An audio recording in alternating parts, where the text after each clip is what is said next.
Good afternoon সবাইকে। স্বাগত জানাচ্ছি অ্যাক্সিস মেডিকেল স্কুলের আজকের লাইভে। আমি Sourin Banerjee from Shahid Suhrawardy medical college, session 2017-18। তো আজকে আমরা আলোচনা করব বেসিক্যালি জেনারেল ফিজিওলজি নিয়ে। তো এখন আমরা যারা ফার্স্ট ইয়ারের যারা প্রফ পরীক্ষার্থী আছি তাদের জন্য এটা মোটামুটি বেশ ভালো একটা ইম্পর্টেন্ট ক্লাস হবে আশা করি। বেসিক্যালি আমরা সবাই এখন মোটামুটি ফিজিওলজি মোটামুটি ভালোভাবেই পড়ে আসছি যারা প্রফ পরীক্ষার্থী। তো সবারই কম বেশি খুব ভালো রকমই ধারণা আছে। তো আজকের ক্লাসটা বেসিক্যালি আমি হয়তো সব পড়াতে পারবো না, বাট আমি চেষ্টা করব যেগুলো ম্যাগনেটিক অংশ এই অংশগুলো নিয়ে সবার সাথে একটু ডিসকাস করতে, যাতে সবাই জিনিসগুলো রিক্যাপিচুলেট করতে পারে। তো একটা জিনিস আগে থেকে বলে নিই যে ফিজিওলজির মানে ইম্পর্টেন্সটা কি, জেনারেল ফিজিওলজির ইম্পর্টেন্সটা অ্যাকচুয়ালি কি। বেসিক্যালি কোনো জিনিস পড়তে গেলে আসলে আমাদের জানতে হয় আমরা কেন পড়তেছি, মানে in which sector should I apply this. তো এটা জানার এই জন্য দরকার যে এই জেনারেল প্যাথোলজি এবং একই সাথে হিস্টোলজি এই দুইটা জিনিস পরবর্তীতে গিয়ে লাইক আমাদের ফোর্থ ইয়ার অনেক কাজে লাগে। যেমন প্যাথোলজির ক্ষেত্রে এই দুইটা অনেক অনেক অনেক বেশি ভাইটাল। সো এই দুইটার বেসিক যদি খুব ভালোভাবে ডেভেলপ করা যায়, তো in that case in the long run আমরা প্যাথোলজিতে গিয়েও অনেক ভালো একটা বেসিক ডেভেলপ করতে পারবো। তো এই জন্যই বেসিক্যালি আমাদের ফিজিওলজিতে ফোকাসটা আর একটু বেশি থাকা দরকার আমার মতে। তো আমরা যেহেতু আমাদের সময় স্বল্পতা, খুব বেশি সময় নেই, আমরা আসল পড়ায় চলে যাচ্ছি। তো প্রথমেই আসি, হোয়াট ইজ ফিজিওলজি। সহজ কথায় ফিজিওলজির ডেফিনিশন কি? সবাই জানো যে গাইটনের ডেফিনিশন আমরা পড়ে থাকি, যেটাতে বলা হয়েছে physiology is the branch of medical science which explains the physical and chemical factors that are responsible for the origin, development and progression of life.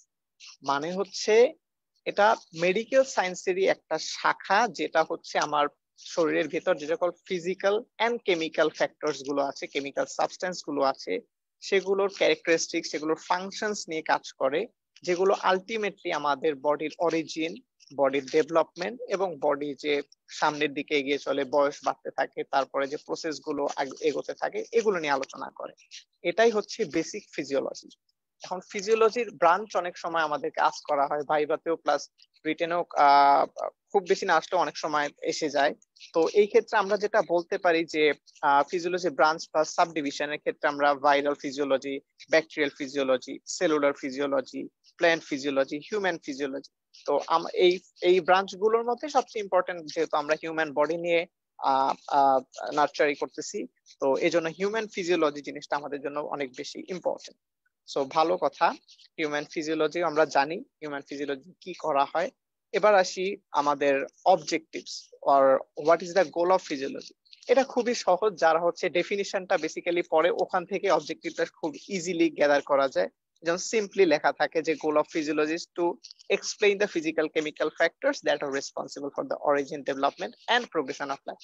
As same as the definition, just definition is defined as a জায়গায় আমরা গোল of physiology একটু বলি, এছাড়া আর কোনো difference নাই। তো গোল of physiology আমরা জানলাম। এখন আর একটা কথায় আসি, অটোমেটিসিটি। এই জিনিসটা অনেক সময় আস করা হয় এবং খুব ভালো একটা জিনিস, শুধু আস না করলেও এই জিনিসটা আমাদের জানা দরকার। অটোমেটিসিটি জিনিসটা কি?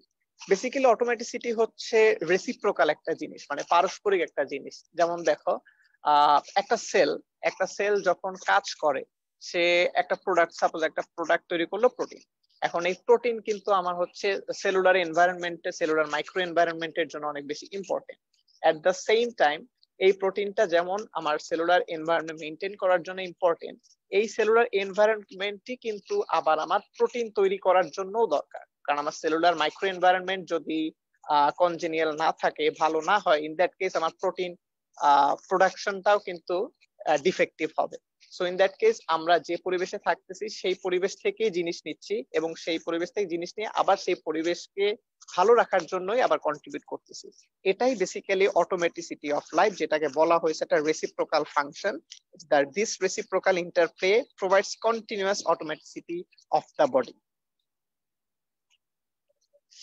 এবার আসি আমাদের what is the importance of physiology in medical science. Medical সায়েন্সের ফিজিওলজির ইম্পর্টেন্স আমি শুরুর দিকে কিছুটা বলেছিলাম, যদিও ওটা লেখার মতো উপযুক্ত না, বাট আমরা যখন লেখার ক্ষেত্রে বলবো তখন এটাই বলতে হবে যে প্রথমে ডেফিনিশনে পার্টটা বলতে হয়, ওটা 1 নম্বরে আমাদের বলতে হয়, যেমন explains the physical chemical factors that are responsible for origin, development and progression of life.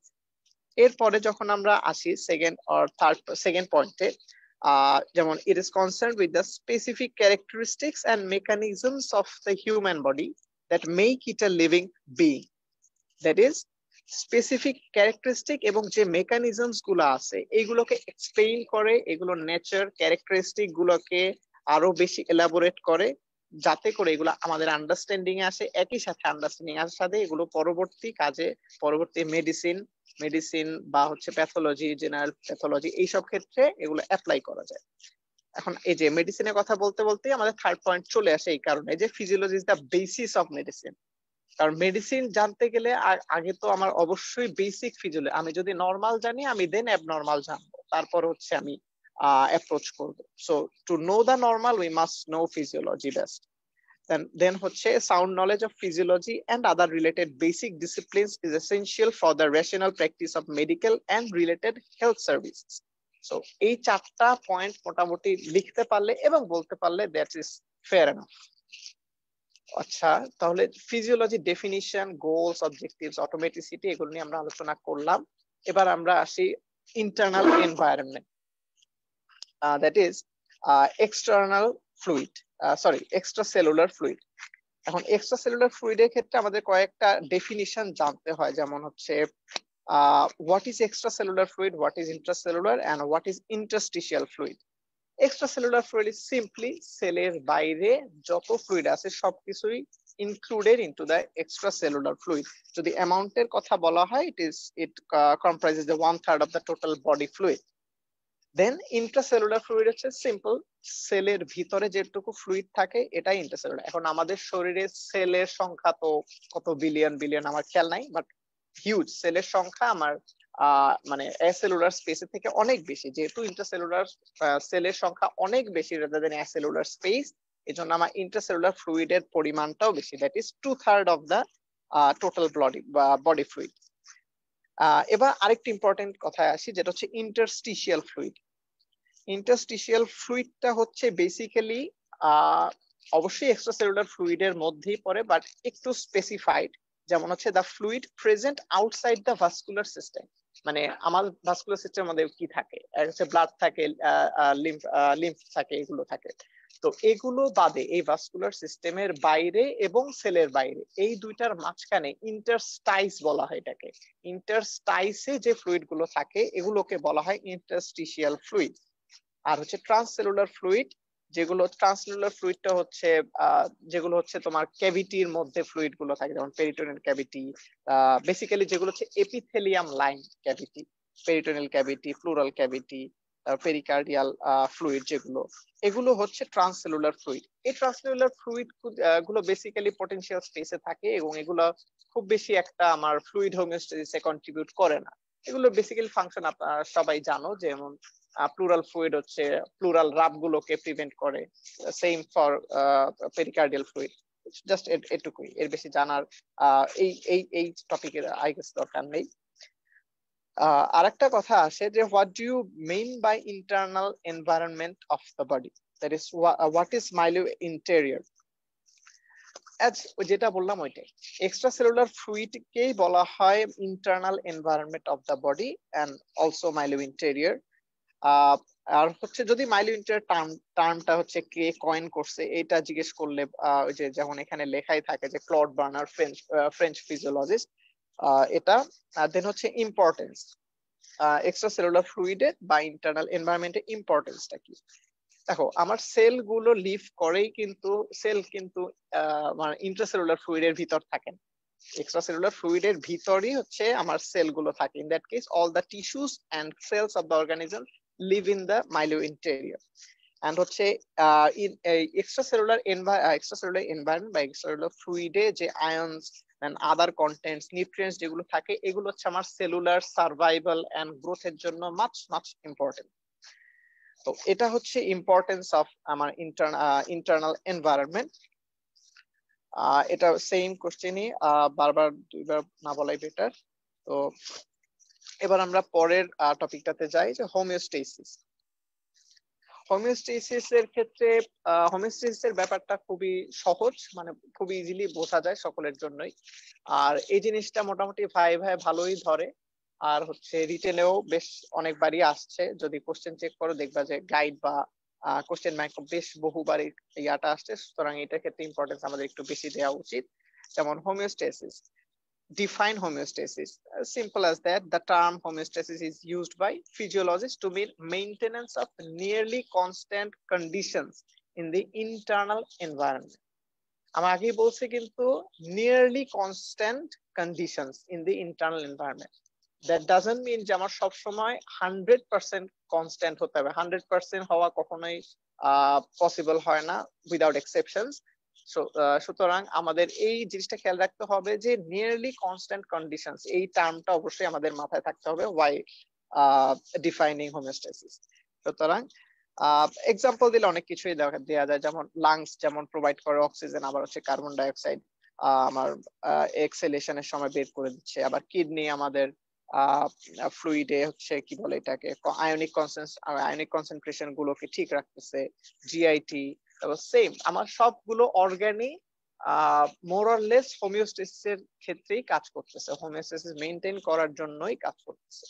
এবং এই হোমিওস্টেসিস মেইনটেইনের ক্ষেত্রেও কিন্তু আমার অটোমেটিসিটি জিনিসটা চলে আসে। অটোমেটিসিটি যদি ব্রেকডাউন হয়, হোমিওস্টেসিসও ব্রেকডাউন হবে। সুতরাং এটা একটু খেয়াল রাখতে হবে আমাদের। আর এই হোমিওস্টেসিস মেইনটেইনের ক্ষেত্রে জিজ্ঞেস করা হয় যে কোন মেকানিজমটা খুব সবচেয়ে বেশি কাজ করে। হোমিওস্টেসিস মেইনটেইনের ক্ষেত্রে অলওয়েজ নেগেটিভ ফিডব্যাক মেকানিজমটা সর্বাধিক কন্ট্রিবিউশন রাখে। তো এরপর আসি, যখন নেগেটিভ ফিডব্যাক বললাম, হোয়াট ইজ ফিডব্যাক? ফিডব্যাকটা হচ্ছে বেসিক্যালি একটা অটোমেটিক রেসপন্স। অটোমেটিক রেসপন্সটা কিসে? একটা ইম্পালস যখন আসে সেইটার এগেইনস্টে একটা অটোমেটিক রেসপন্স করে, যেটা হচ্ছে আলটিমেটলি আমার সিস্টেমটাকে আগের কন্ডিশনে, that is the normal actual constant কন্ডিশনে নিয়ে আসে। সাপোজ আমার হার্ট বিট বেড়ে গেল, এখন হার্ট বিট প্যাথোলজিক্যালি বেড়ে গেল, যদি বেড়ে যায় ইন দ্যাট কেস আমাদের শরীরের বাকি সব ফাংশনস এমন ভাবে কাজ করে যেন হার্ট বিটটা আলটিমেটলি কমে আসে। এটাই হচ্ছে বেসিক্যালি ফিডব্যাক। এখন এই ফিডব্যাক কত রকমের সেটা খুব সহজে তোমরাই জানো, positive feedback mechanism and negative feedback mechanism. তো পজিটিভ ফিডব্যাক মেকানিজম কি করে? পজিটিভ ফিডব্যাক মেকানিজম হচ্ছে আমার যে ইম্পালসটা আমার যে প্যাথোলজিটাকে কজ করতেছে বা হার্টবিট বাড়াচ্ছে, ওইটাকে আরো বাড়াই দিচ্ছে। দ্যাট মিনস এটা আরো আমার কনস্ট্যান্ট কন্ডিশন থেকে আরো মানে দূরে নিয়ে যাচ্ছে, নট নিয়ারলি কনস্ট্যান্ট, অনেক দূরে নিয়ে যাচ্ছে। আর নেগেটিভ ফিডব্যাকটা হচ্ছে আমার কনস্ট্যান্ট কন্ডিশনের কাছাকাছি নিয়ে আসছে। তো এটা হচ্ছে নেগেটিভ ফিডব্যাক। এবার যদি নেগেটিভ ফিডব্যাকের ডেফিনিশন জিজ্ঞেস করে, এটা অনেকে ম্যাক্সিমাম ক্ষেত্রে গাইটনেরটাই বলে। তো আমি যেহেতু আজকে রিভিউ সেশন, তো সরাসরি ডেফিনিশন না বলে মোটামুটি বুঝিয়ে দিয়েছি যে নেগেটিভ ফিডব্যাক অ্যাকচুয়ালি কিভাবে কাজ করে। তো ডেফিনিশন আই গেস গাইটনেরটা বেস্ট। আর এক্সাম্পল, নেগেটিভ ফিডব্যাকের এক্সাম্পলটা খুব বেশি আসে, খুব বেশি ধরেও। যেমন আমরা যদি বলি ব্লাড প্রেশার রাইজ করলে কি হয়, blood pressure control system same as that. Blood pressure বাড়লে আমার একদিকে হচ্ছে ব্যারোরিসেপ্টরস গুলো এক্সাইটেড হয়, দ্যাট ইজ ব্যারোরিসেপ্টর গুলো অ্যাক্টিভেটেড হয়। ব্যারোরিসেপ্টর গুলো আলটিমেটলি নার্ভাস ফাংশনের মাধ্যমে আমার হার্টের মাসেলের উপর কাজ করে হচ্ছে ব্লাড সাপ্লাই বডিতে কমায় দিচ্ছে। এভাবে করে আমার বডিতে ব্লাড প্রেশারটা যে এক্সেসিভ ব্লাড প্রেশার ওইটা নিউট্রালাইজড হয়ে নর্মাল কন্ডিশন আসতেছে। একইভাবে সকল আমার যে সিস্টেমস গুলো আছে, যেমন regulation of plasma carbon monoxide, that is carbon dioxide concentration, এটাও একইভাবে আমার শরীরে কার্বন ডাইঅক্সাইড বেড়ে গেলে আমার হচ্ছে রেসপিরেটরি সেন্টার গুলো অ্যাক্টিভেটেড হয়ে আমার রেসপিরেটরি রেটটা বাড়ায় দিচ্ছে। রেসপিরেটরি রেট বাড়লে আলটিমেটলি আমার মোর এক্সেলেশন হলে আমার ব্লাড থেকে কার্বন ডাইঅক্সাইড বেশি বের হয়ে যাচ্ছে। এভাবে সকল সিস্টেম কাজ করতেছে with the help of negative feedback mechanism. For example, acid base balance regulation, water balance, electrolyte balance, everything.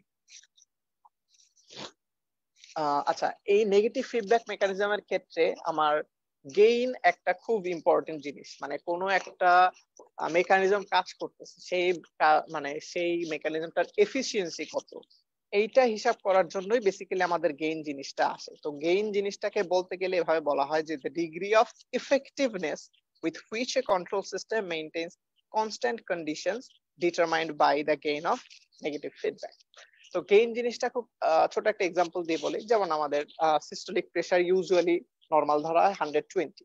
এখন ধরো কারো প্রেসার বেড়ে হলো 150 মিলিমিটার মার্কারি, অফকোর্স 150 হলো, তো ভালো কথা 150 হলো। এখন আমার 150 হলো, আমার শরীরে নেগেটিভ ফিডব্যাক মেকানিজম গুলো স্টার্ট করে দিবে এটাকে 120 তে নামানোর জন্য।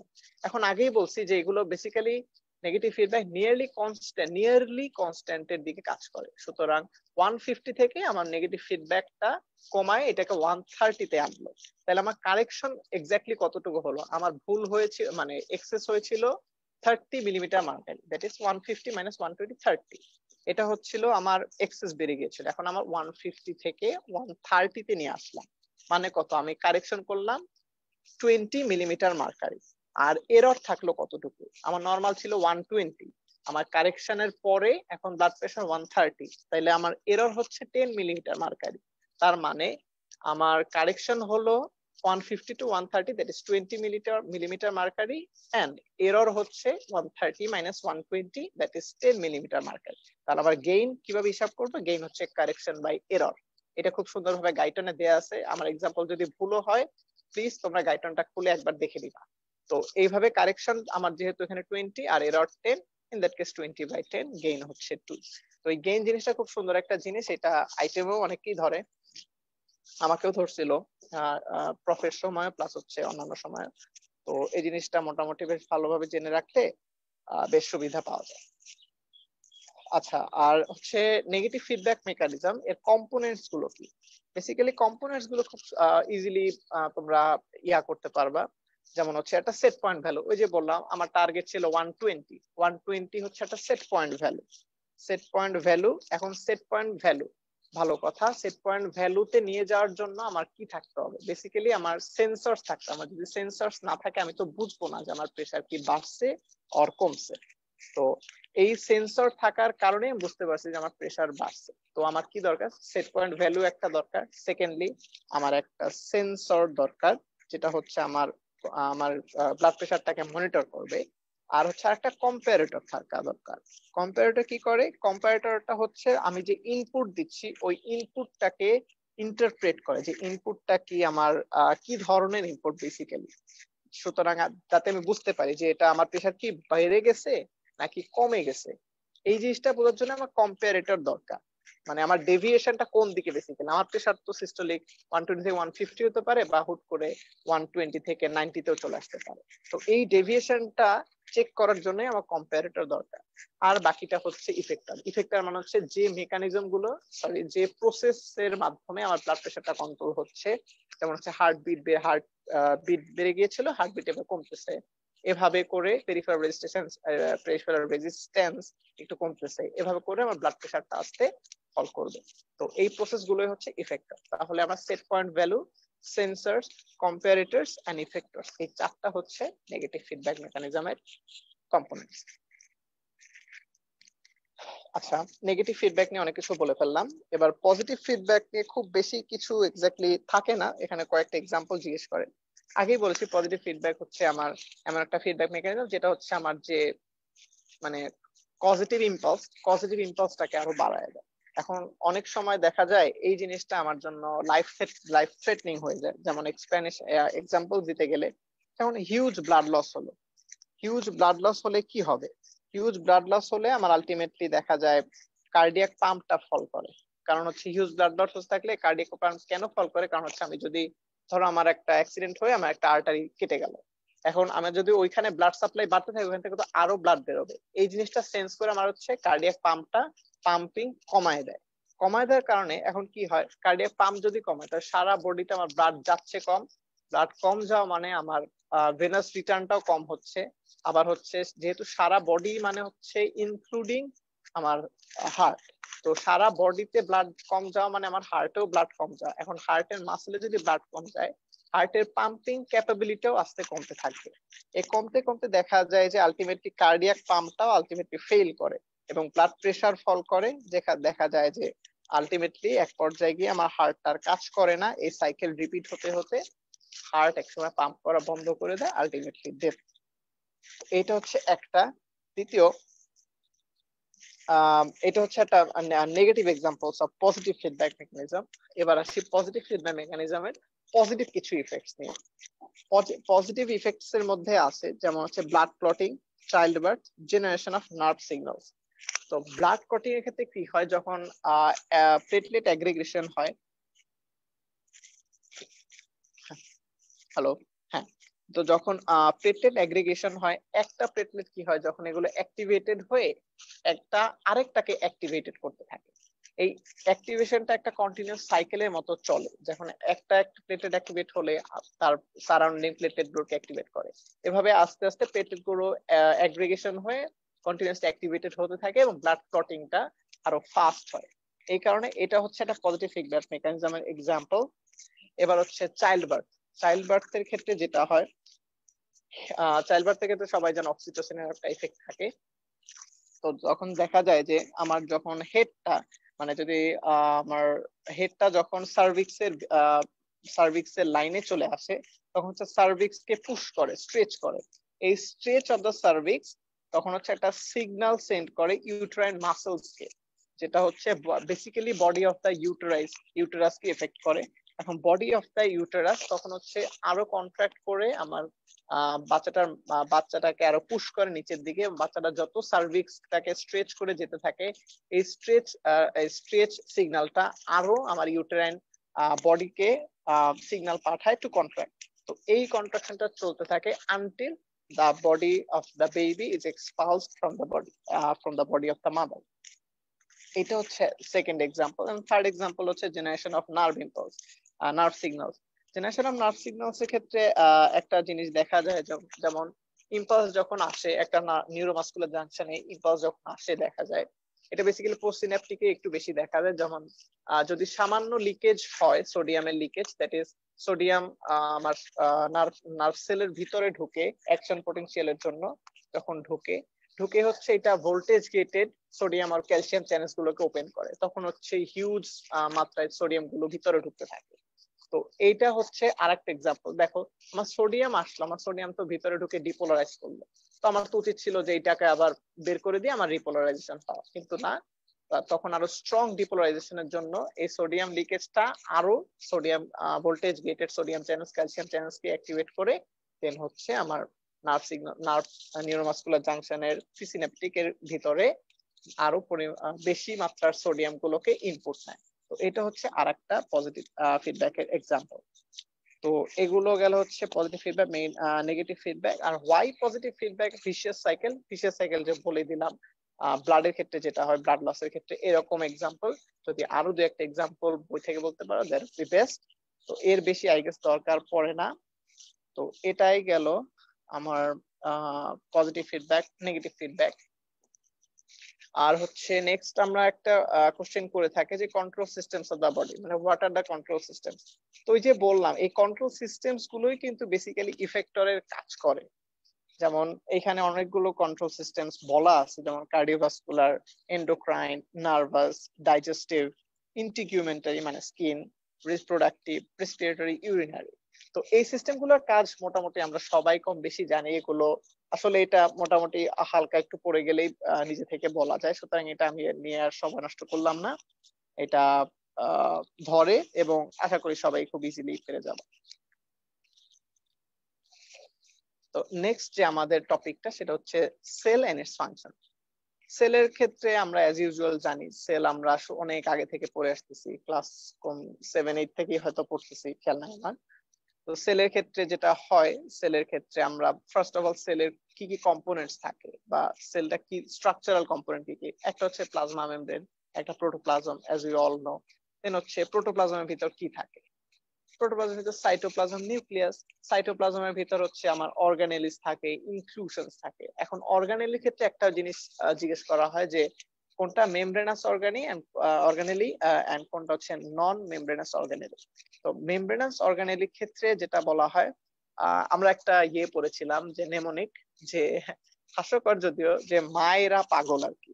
তো এটা দিয়ে মনে রাখতাম, লাইক মাতে হচ্ছে মাইটোকন্ড্রিয়া, এন্ডোপ্লাজমিক রেটিকুলাম ফর এরা, পাগলের ক্ষেত্রে হচ্ছে পা মানে পারক্সিজমস, আর গতে হচ্ছে গলগি অ্যাপারেটাস, এন্ড লতে লাইসোজোম। তো একটা মনে রাখলে কিন্তু বাকিটা আর দরকার পড়ে না, তোমরা সবাই এটা জানো, বলার অপেক্ষা রাখে না। সুতরাং এই মেমব্রেনাসটা খুব ধরে, আর নন মেমব্রেনাসটা তো বাকিটা তো মোটামুটি বোঝাই যায়, একটা জানলে একটা ধরে ফেলা যায়। তো এটাই হচ্ছে আমার সেলের স্ট্রাকচার। দেন হচ্ছে আমাদের cell membrane and its functions নিয়ে অনেক কিছু বলা হয়। যে সেল মেমব্রেনের ডেফিনিশন বেসিক্যালি জিজ্ঞেস করতে পারে, খুব বেশি হয়তো ধরে না। বেসিক্যালি এটা শর্ট নোট হিসেবে আসে রিটেনের ক্ষেত্রে, ভাইবার ক্ষেত্রে খুব একটা বেশি ধরে না। আর সেল আসলে সেলের ছবি আঁকাটা খুবই বেশি ইম্পর্টেন্ট। ইভেন এমন কোশ্চেনও আমাদের সময় আসছিল যে শুধুমাত্র সেলের একটা ছবি আঁকতে হবে। সুতরাং যারা ছবি ভালো আঁকতে পারো এবং খুব কম সময় আঁকতে পারো, তাদের জন্য এটা খুব ভালো একটা অপরচুনিটি। সুতরাং এই কোশ্চেনটা আসলে আশা করি সবাই ক্যাচ করে নিবা, এবং সেলের সুন্দর ছবি আঁকতে পারলে বেশ ভালো মতো মার্কস পাওয়া যায় আর কি। তো এবার structure of the cell membrane. Cell membrane স্ট্রাকচারটা বেসিক্যালি আমাদের কিন্তু থাকে, আমরা জানি যে ফ্লুইড মোজাইক মডেল। যেটা ফ্লুইড কেন বলা হয়, ফ্লুইড হচ্ছে এই এই আমার যে সেলের প্লাজমা মেমব্রেনের কন্টেন্ট গুলো, এগুলো কন্টিনিউয়াস একটা মুভমেন্টের মধ্যে থাকে, দে আর নট স্টিল, এরা কন্টিনিউয়াস মুভমেন্টের মধ্যে থাকে। এবং মোজাইক কেন বলা হয়, মোজাইক বলা হয় কারণ হচ্ছে এই সেল মেমব্রেনের, আমাদের হিউম্যান সেল মেমব্রেনে অনেকগুলো কন্টেন্ট, যেমন হচ্ছে একদিকে হচ্ছে আমার সেল মেমব্রেনে বেসিক বাইলেয়ার, লিপোপ্রোটিন বাইলেয়ার এইটা থাকে, লিপিড বাইলেয়ার থাকে। আর সেকেন্ডলি এটার মধ্যে অনেকগুলো প্রোটিন থাকে, যে প্রোটিন গুলো ভাসমান অবস্থায় থাকে। সুতরাং আমার সেলের লিপিড বাইলেয়ারের আউটার সাইডে যে প্রোটিন গুলো থাকে, এইগুলোর কারণে যদি আমরা উপর থেকে দেখা হয় মাইক্রোস্কোপে, এটাকে একটা মোজাইকিক স্ট্রাকচারের মতো দেখা যায়। That's why it's called the fluid mosaic model. এবং আরেকটা খুব ইম্পর্টেন্ট জিনিস থাকে ইউক্যারিওটসে, যেহেতু আমরা হিউম্যান ইউক্যারিওটসে কোলেস্টেরল থাকে।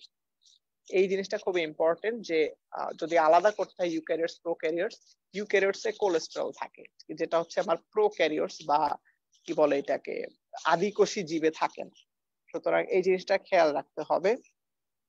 আর প্রোটিন যেগুলো বললাম, প্রোটিনের মধ্যে দুই ধরনের কি তিন ধরনের সম্ভবত স্ট্রাকচার থাকে, এক রকম বলা, এখানে দুই ধরনের বলা আছে। তো একটা হচ্ছে ইন্টিগ্রাল প্রোটিন, যেটা হচ্ছে একদম থ্রু এন্ড থ্রু মেমব্রেনের এপাশ থেকে ওপাশ, যেহেতু লিপিড বাইলেয়ার, এপাশ থেকে ওপাশ দুই পাশেই এই প্রোটিন গুলো থাকে। এখন হচ্ছে এটার traverses the hydrophobic core of the lipid bilayer, হ্যাঁ যেটাই বললাম ওইটাই। আর পেরিফেরাল প্রোটিন গুলো হচ্ছে পেরিফেরিয়া, মানে হচ্ছে এরা দুইটা লেয়ারই একসাথে কখনো ক্রস করে না। এরা একটা লেয়ার থেকে সামান্য একটু ভিতরের দিকে সর্বোচ্চ থাকতে পারে, এবং বেসিক্যালি ম্যাক্সিমাম পার্টটা আমার সেলের বাইরেই থাকে, হাইড্রোফিলিক রিজিয়ন্স যেটা থাকে অ্যাকচুয়ালি। এগুলো হচ্ছে পেরিফেরাল প্রোটিন। আর দেন হচ্ছে মেমব্রেনে আমার অনেকগুলো কার্বোহাইড্রেটস থাকে। তো এই কার্বোহাইড্রেটস হচ্ছে বেসিক্যালি তিনটা, একটা হচ্ছে গ্লাইকোলিপিড, গ্লাইকোপ্রোটিন আর প্রোটিওগ্লাইকান। এই তিনটা হচ্ছে আমার সেল মেমব্রেন কার্বোহাইড্রেটস। আর লাস্টলি হচ্ছে একটা কথা বলতে হয় যে chemical compounds of the cell. এই কোশ্চেনটা বেশ মুখেই বেশি ধরে থাকে, রিটেনে খুব একটা বেশি আসে না, এটা গাইটনেরই আছে। তো এইটার কম্পোনেন্টস আমাদের যেমন আমরা যেটা সত্যি কথা বলতে গাইডেই পড়েছি, তো গাইড থেকে আমরা বলতে পারবো কোনো সমস্যা নেই, যেহেতু পরীক্ষার রিলেটেড জিনিসগুলো অনেকগুলো গাইড থেকেই আসে। তো এই জন্য আমরা গাইড থেকে বলতে পারবো, যেমন প্রোটিন 55%, লিপিড 42, কার্বোহাইড্রেট 3%। 3% এর মধ্যে আমার কি থাকে, বেসিক্যালি হচ্ছে গ্লাইকোপ্রোটিন, গ্লাইকোলিপিডটা বেশি থাকে, প্রোটিওগ্লাইকান একটু কম মাত্রায় থাকে। এবার আসি সেলের ফাংশন। এইটা ইম্পর্টেন্ট, কারণ হচ্ছে সেলের যদি ছবি দেয় তার সাথে অনেক সময় ফাংশনসও দিয়ে দেয়। তো সেলের ফাংশনস আশা করি সবাই মানে অনেক সময় বানায়ও আমরা 6-7টা পয়েন্ট বলে দিতে পারি, তবু আমরা একবার রিক্যাপিচুলেট করি যে অ্যাকচুয়ালি কি কি ফাংশন থাকে। প্রথমত একটা সেলের আউটার সাইডে প্লাজমা মেমব্রেন থাকে। প্লাজমা মেমব্রেনটা আমার বেসিক্যালি সেলের শেপ এন্ড সাইজ মেইনটেনেন্সের জন্য থাকে। দেন হচ্ছে এই প্লাজমা মেমব্রেনে কিন্তু অনেকগুলো ক্যারিয়ার প্রোটিন থাকে, অনেকগুলো টানেলস থাকে, ওয়াটার টানেলস থাকে, ক্যারিয়ার প্রোটিনস থাকে। এগুলো আমাদের বেসিক্যালি কি করে, এগুলো হচ্ছে সেলুলার ইন্টারসেলুলার ট্রান্সপোর্টের জন্য অনেক সময় ইউজ করা হয়, যাতে করে আমার সেলের ভিতর এবং বাইরে আমার যে প্রোডাক্ট গুলো, সেলুলার প্রোডাক্ট গুলো ট্রান্সপোর্ট হতে পারে। আবার আরেকটা কথা হচ্ছে সেল অ্যাবজর্পশন, যেমন আমার অক্সিজেন অ্যাবজর্পশন করতে হয়, কার্বন ডাই অক্সাইডকে আমার বের করে দিতে হয়। তো এই অক্সিজেন অ্যাবজর্পশনের কাজটাও সেল করে থাকে। দেন হচ্ছে যে আমার সেলের ভিতরে কিন্তু আমার অনেক আনওয়ান্টেড প্রোডাক্ট তৈরি হয়েছে, যেমন কার্বন ডাই অক্সাইড। তো এই কার্বন ডাই অক্সাইড কি করে, আমার যেহেতু অক্সিজেন অ্যাবসর্ব করেছি, আমাদের কার্বন ডাই অক্সাইডকে এক্সক্রিয়েটও করতে হবে। সুতরাং আমার অ্যাবজর্পশন বললে তার সাথে এক্সক্রিয়েশন অবশ্যই চলে আসবে। আর then protection of the cell, protection of the cell basically এরকম সেম ভাবেই হয়, প্লাজমা মেমব্রেন দিয়ে ম্যাক্সিমাম ক্ষেত্রে হয়ে থাকে। এছাড়া অন্যান্য আরো কিছু প্রসিডিওর থাকে যেগুলো এই মুহূর্তে না বললেই বেটার। আরেকটা হচ্ছে প্রত্যেকটা সেল, আচ্ছা, ইন্টারসেলুলার কিছু কানেকশন থাকে, যেমন গ্যাপ জাংশন থাকে, তারপর হচ্ছে জোনুলা অক্লুডেন্স থাকে, এটা পরে আমরা পড়বো। তো এই ইন্টারসেলুলার কানেকশন মেনটেন করে কিন্তু সেল, যেটা বাই হচ্ছে গ্লাইকোক্যালিক্স এন্ড হচ্ছে সেলের কিছু অ্যাডহেশন মলিকিউলস থাকে, এগুলোর মাধ্যমে ইন্টারসেলুলার কানেকশন তৈরি করে। দেন হচ্ছে মেমব্রেন প্রোটিনস, যেগুলো এই যে আগে বললাম যে ক্যারিয়ার প্রোটিনস, এই মেমব্রেন প্রোটিন গুলো ক্যারিয়ার হিসেবে কাজ করে, রিসেপ্টর হিসেবে কাজ করে, ওই যে সেন্সর যেটা বললাম আর কি, এরকম রিসেপ্টর হিসেবে কাজ করে, আবার carriers of facilitated diffusion, channels, receptors এগুলো হিসেবে কাজ করে। আর অনেক ক্ষেত্রে সেলগুলো হচ্ছে সিলেক্টিভ পারমিয়াবিলিটি দেয়।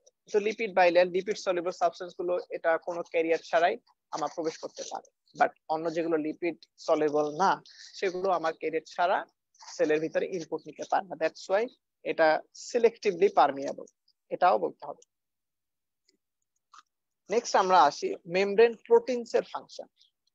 সেল যেহেতু বললাম, মেমব্রেন প্রোটিনস এর ফাংশন ওখানে অনেকটা বলে ফেলেছি, এখানে আবার একটু রিপিট করি যে ফাংশনস অফ সেল মেমব্রেনস এর ক্ষেত্রে, মেমব্রেন প্রোটিনস এর ক্ষেত্রে আমরা দুইটা প্রোটিন পেয়ে থাকি, পেরিফেরাল এন্ড ইন্টিগ্রাল প্রোটিনস। তো পেরিফেরাল প্রোটিনস যেটা, পেরিফেরাল প্রোটিন গুলো basically functions of enzymes and other types of controllers of intracellular functions. Peripheral যে প্রোটিন গুলো যা বেসিক্যালি এনজাইমস হিসেবে কাজ করে এন্ড অন্য যে সেলুলার কন্ট্রোলার হিসেবে কাজ করে অফ ইন্ট্রাসেলুলার ফাংশন। ইন্ট্রাসেলুলার যে ফাংশনস থাকে, যেমন হচ্ছে G7 কিছু প্রোটিন থাকে, এই প্রোটিন গুলো আমার হচ্ছে এনজাইম এবং হচ্ছে সেলুলারের ইন্ট্রাসেলুলার ফাংশনস এর জন্য অনেক বেশি কাজ করে থাকে। আর ইন্টিগ্রাল যে প্রোটিন থাকে, মানে যেগুলো থ্রু এন্ড থ্রু প্রোটিন, এই প্রোটিন গুলো অনেকগুলো কাজ করে থাকে। তার এক নম্বরে যদি বলি অ্যাডহেশন মলিকিউলস, অ্যাডহেশন মলিকিউলস কিভাবে কাজ করে, একদিকে হচ্ছে ইন্টারসেলুলার কানেকশন তৈরি করে, সেকেন্ডলি এটা হচ্ছে আমার এক্সট্রাসেলুলার ফ্লুইডে মানে এক্সট্রাসেলুলার ম্যাট্রিক্সে আটকে থাকার জন্য, চিপকে থাকার জন্য এগুলো কাজ করে। সেকেন্ডলি আমার কিছু পাম্পস থাকে, যেমন সোডিয়াম পটাশিয়াম পাম্প, এই পাম্পে যে প্রোটিনটা থাকে, পাম্পে যে আমার টানেলটা থাকে, সেটা তো প্রোটিন দিয়ে তৈরি। তো এটাও একটা প্রোটিন। ক্যারিয়ার্স থাকে, আয়ন চ্যানেলস, রিসেপ্টরস, এগুলো সব বলে দিয়েছি। আবার antibody processing and distinguishing self from non self, যেমন হচ্ছে আরএইচ অ্যান্টিজেন। আরএইচ অ্যান্টিজেন কিন্তু বেসিক্যালি প্রোটিনিক টাইপ, আবার এবি অ্যান্টিজেন কিন্তু প্রোটিনিক টাইপ না। এবি অ্যান্টিজেনটা হচ্ছে আমার অলিগোস্যাকারাইড টাইপের। তো এই অ্যান্টিজেন গুলো কিন্তু আমার কাজ করতেছে। তো এগুলো বলতে হবে specifically Rh antigen, not AB. AB বললে কিন্তু ধরা খায় যাবা, সুতরাং এটা খেয়াল রাখতে হবে। আর হচ্ছে আচ্ছা, নেক্সট আমরা আসি যে প্রোটিন যেহেতু বললাম, তাহলে মেমব্রেন কার্বোহাইড্রেটস এর ফাংশনটা বলে যে এটা ডিউরি কোশ্চেন। মেমব্রেন কার্বোহাইড্রেট সেলের আসলে খুব বেশি ডিটেলস পড়ে খুব একটা বেশি মানে রেসিডিউ থাকে না, এই জন্য আমি সেলের ক্ষেত্রে খুব বেশি পড়াবো না, যাতে হচ্ছে কারণ হচ্ছে অনেকগুলো ফাংশন ওভারল্যাপিং হয়ে যায়, তো তখন পরীক্ষার সময় আসলে খুব সমস্যা হয়। এই জন্য সেল থেকে সিলেক্টিভ জিনিসগুলো পড়ে জাস্ট একটা মোটামুটি বেসিক রাখলে that will be enough, I guess. ওকে, তো আমরা ছিলাম হচ্ছে মেমব্রেন কার্বোহাইড্রেটস এর ফাংশনে। তো মেমব্রেন কার্বোহাইড্রেটস এর ফাংশন যদি আমরা বলতে চাই যে negative charge of the glycocalyx এর নেগেটিভ চার্জ থাকে, যে কারণে হচ্ছে আমার এই সারফেসে একটা নেগেটিভিটি মেইনটেইন করে, এবং হচ্ছে অন্যান্য যে নেগেটিভ চার্জের কন্টেন্ট গুলো থাকে এক্সট্রাসেলুলার ম্যাট্রিক্সে অ্যাজ ওয়েল অ্যাজ ইন্ট্রাসেলুলার পোর্শনে, এগুলোকে তারা রিপালস করে। আবার মেমব্রেন কার্বোহাইড্রেটস যেগুলো, মেমব্রেন কার্বোহাইড্রেটস গুলো সেল অ্যাডহেশনে কাজ করে, যেমন হচ্ছে গ্লাইকোক্যালিক্স, এগুলো হচ্ছে দুইটা সেলের ভিতরে অ্যাডহেশন মলিকিউল হিসেবে কাজ করে। আবার রিসেপ্টরও থাকে, আবার অ্যান্টিজেনও থাকে। ওই যে যেটা অ্যান্টিজেন বললাম এবি অ্যান্টিজেন, এটা কিন্তু অলিগোস্যাকারাইড, দ্যাট ইজ কার্বোহাইড্রেট, তো এটাও বলতে পারো। আবার হচ্ছে some carbohydrate molecules also have immune reactions. কিছু কিছু কার্বোহাইড্রেট সেলের যে কার্বোহাইড্রেট মলিকিউলস গুলো থাকে, এগুলো অনেক সময় আমার অ্যান্টিজেনিক হয়ে থাকে। যেমন কিভাবে অ্যান্টিজেন চিন্তা করো, আমি হচ্ছে ধরো এ পজিটিভ আমার ব্লাড, সুতরাং আমার ব্লাডে হচ্ছে এ অ্যান্টিজেন আছে আরবিসি সার্ভিস। তো আমাকে যদি এখন বি অ্যান্টিজেনের একটা দেয়া হয়, বি অ্যান্টিজেনের বি পজিটিভ একটা ব্লাড দেয়া হয়, তাহলে ওই আমার ডোনার ব্লাডে যে বি অ্যান্টিজেনটা, এই অ্যান্টিজেনটাকে আমার বডি, এই অ্যান্টিজেনটা আমার বডিতে হচ্ছে ফরেন ম্যাটেরিয়াল হিসেবে কাজ করবে। That is it will insight an immune reaction. তার মানে যেহেতু বি অ্যান্টিজেন আমার বডিতে ফরেন, তাই এটা ইমিউন রিয়াকশন করবে। আবার বি অ্যান্টিজেনটা হচ্ছে আমার oligosaccharide type, that is carbohydrate type.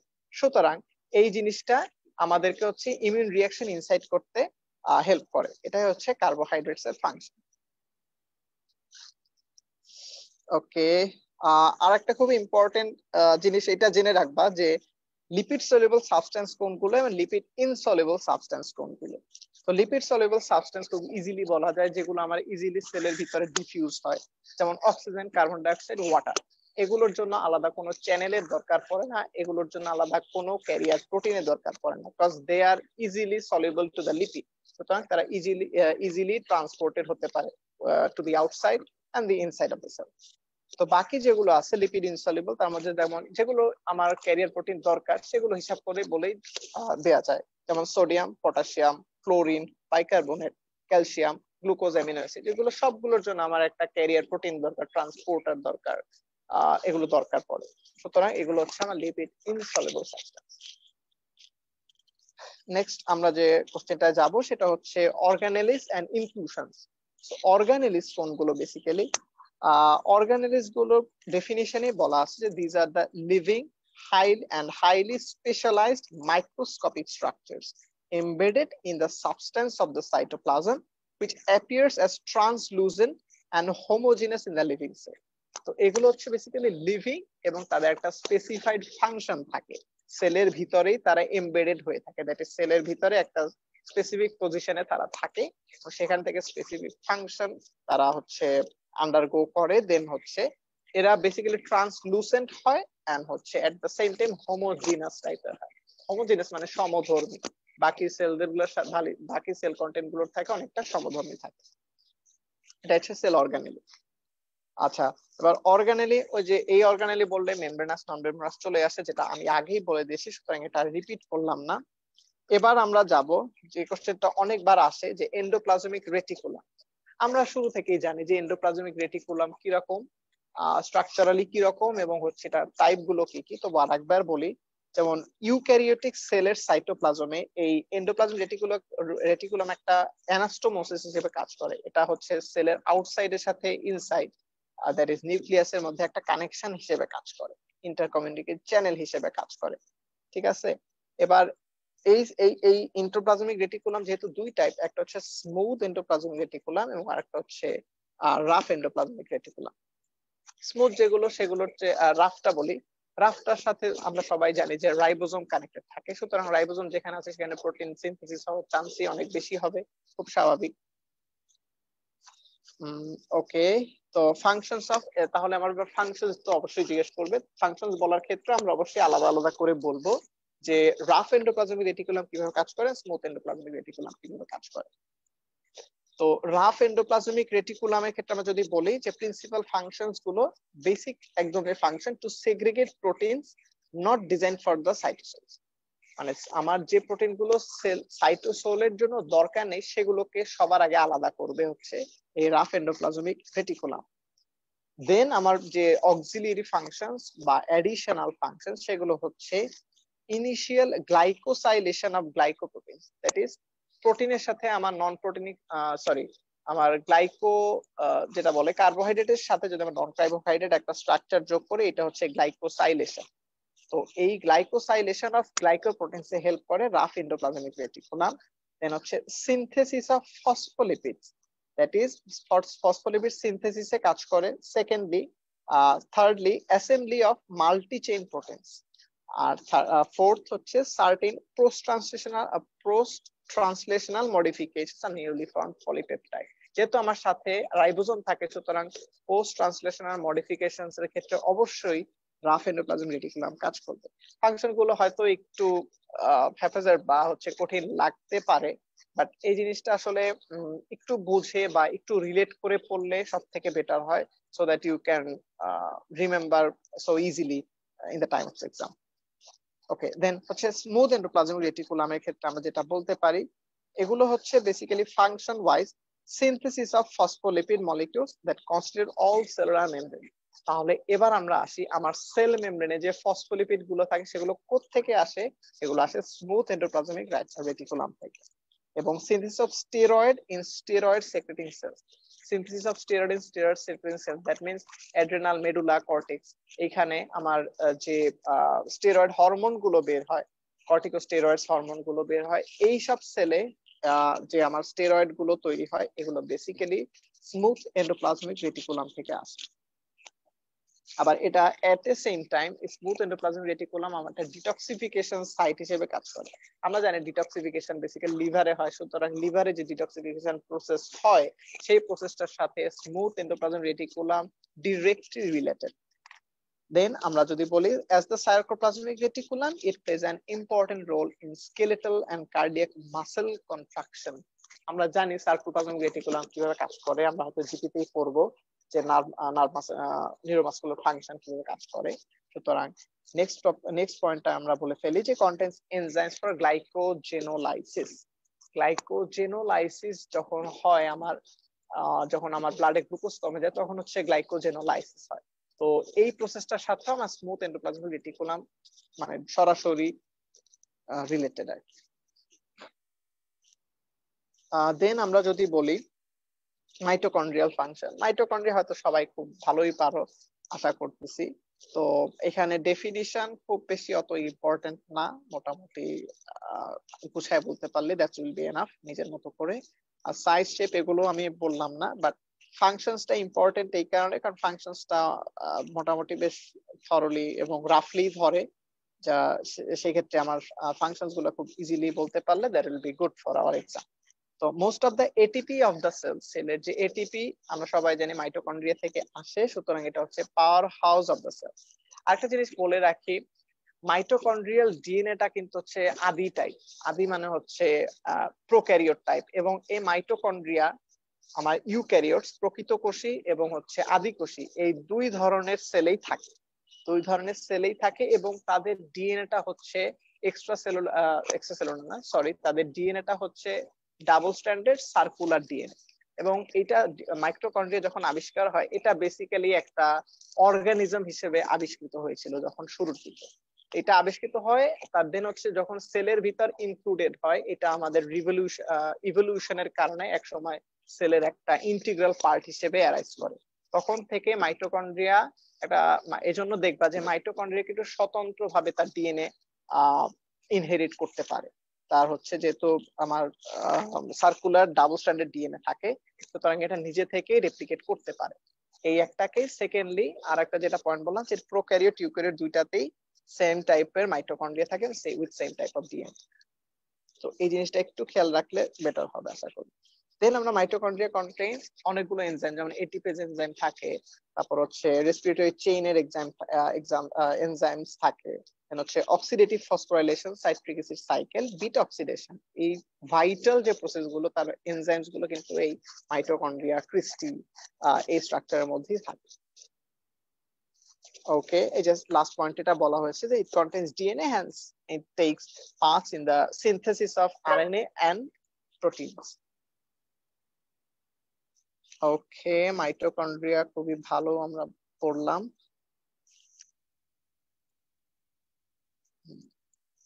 আচ্ছা, ফাংশনস অফ গলগি অ্যাপারেটাসে আসি, যেহেতু আমরা সেলে অনেক বেশি সময় নিয়ে ফেলতেছি। তো ফাংশনস অফ গলগি অ্যাপারেটাস খুব শর্টলি যদি আমরা বলে দিই, প্রোটিন যেগুলো এন্ডোপ্লাজমিক রেটিকুলাম থেকে এবং রাইবোজোম থেকে সিনথেসাইজ হয় সেগুলো হচ্ছে প্যাকড আপ হয় এই গলগি অ্যাপারেটাসে। দেন হচ্ছে formation of glycoprotein by conjugation of carbohydrates with protein, মানে গ্লাইকোসাইলেশন। দেন হচ্ছে synthesis of acrosomal cap for spermatozoa. Then হচ্ছে storage of secretory products to be released by secretory cells. Secretory products যেগুলো তৈরি হয় সেগুলো আমার সেলে যখন স্টোরেজ থাকে এটা তখন গলগি অ্যাপারেটাসের ভিতরেই থাকে। আর হচ্ছে Golgi apparatus in Golgi complex the lysosomal enzymes are modified and packaged as lysosomes. তো লাইসোজোমাল এনজাইম যেগুলো এগুলো প্যাকেজড হয় লাইসোজোম হিসেবে। সুতরাং গলগি অ্যাপারেটাস থেকেই কিন্তু লাইসোজোমটা আসে। এটাও একটা ইম্পর্টেন্ট থিং টু নো।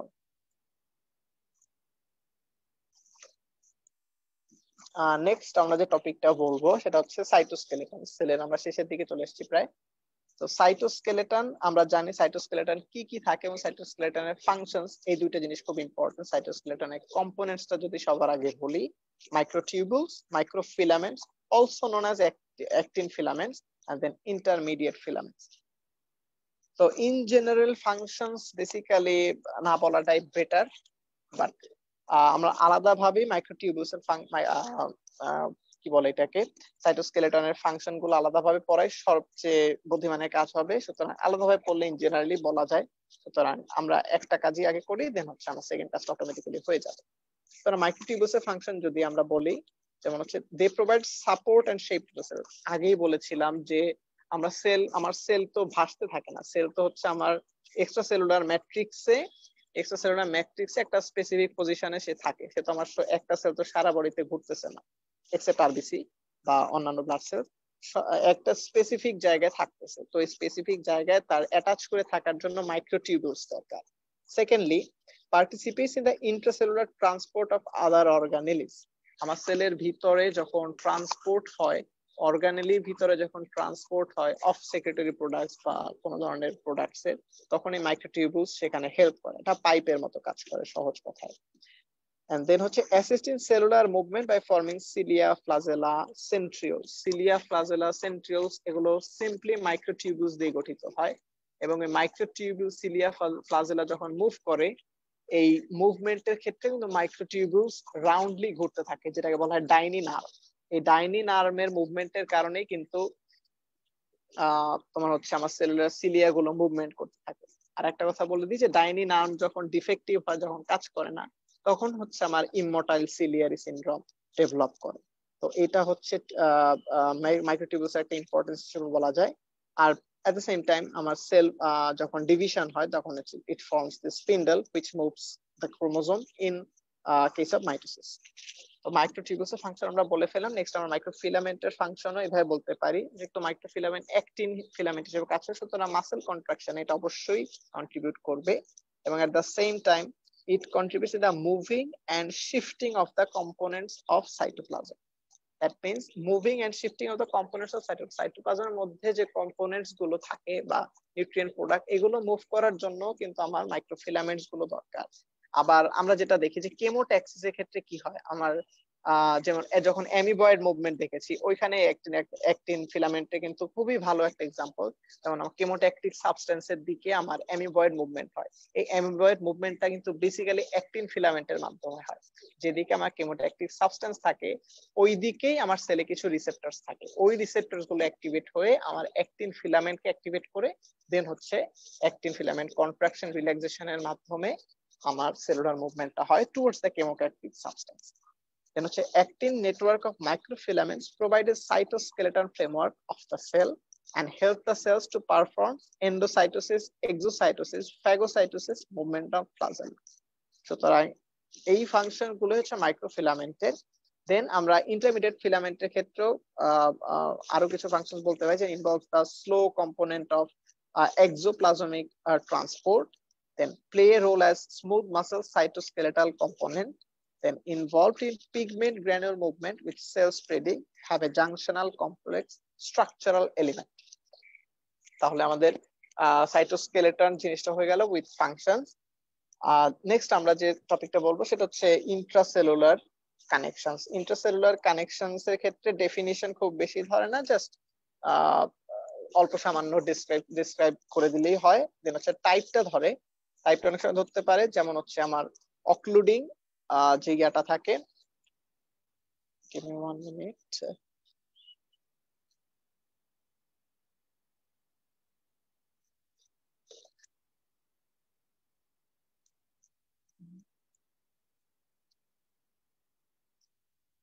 আচ্ছা, ওকে।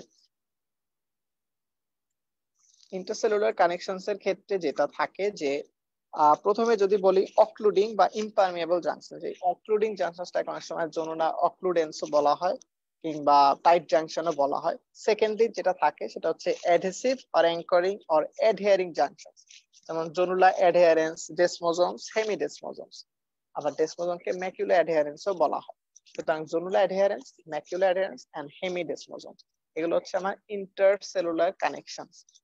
ইন্টারসেলুলার কানেকশনের খুব সম্ভবত আরেকটা জিনিস আছে, আমি একটু দেখে বলি।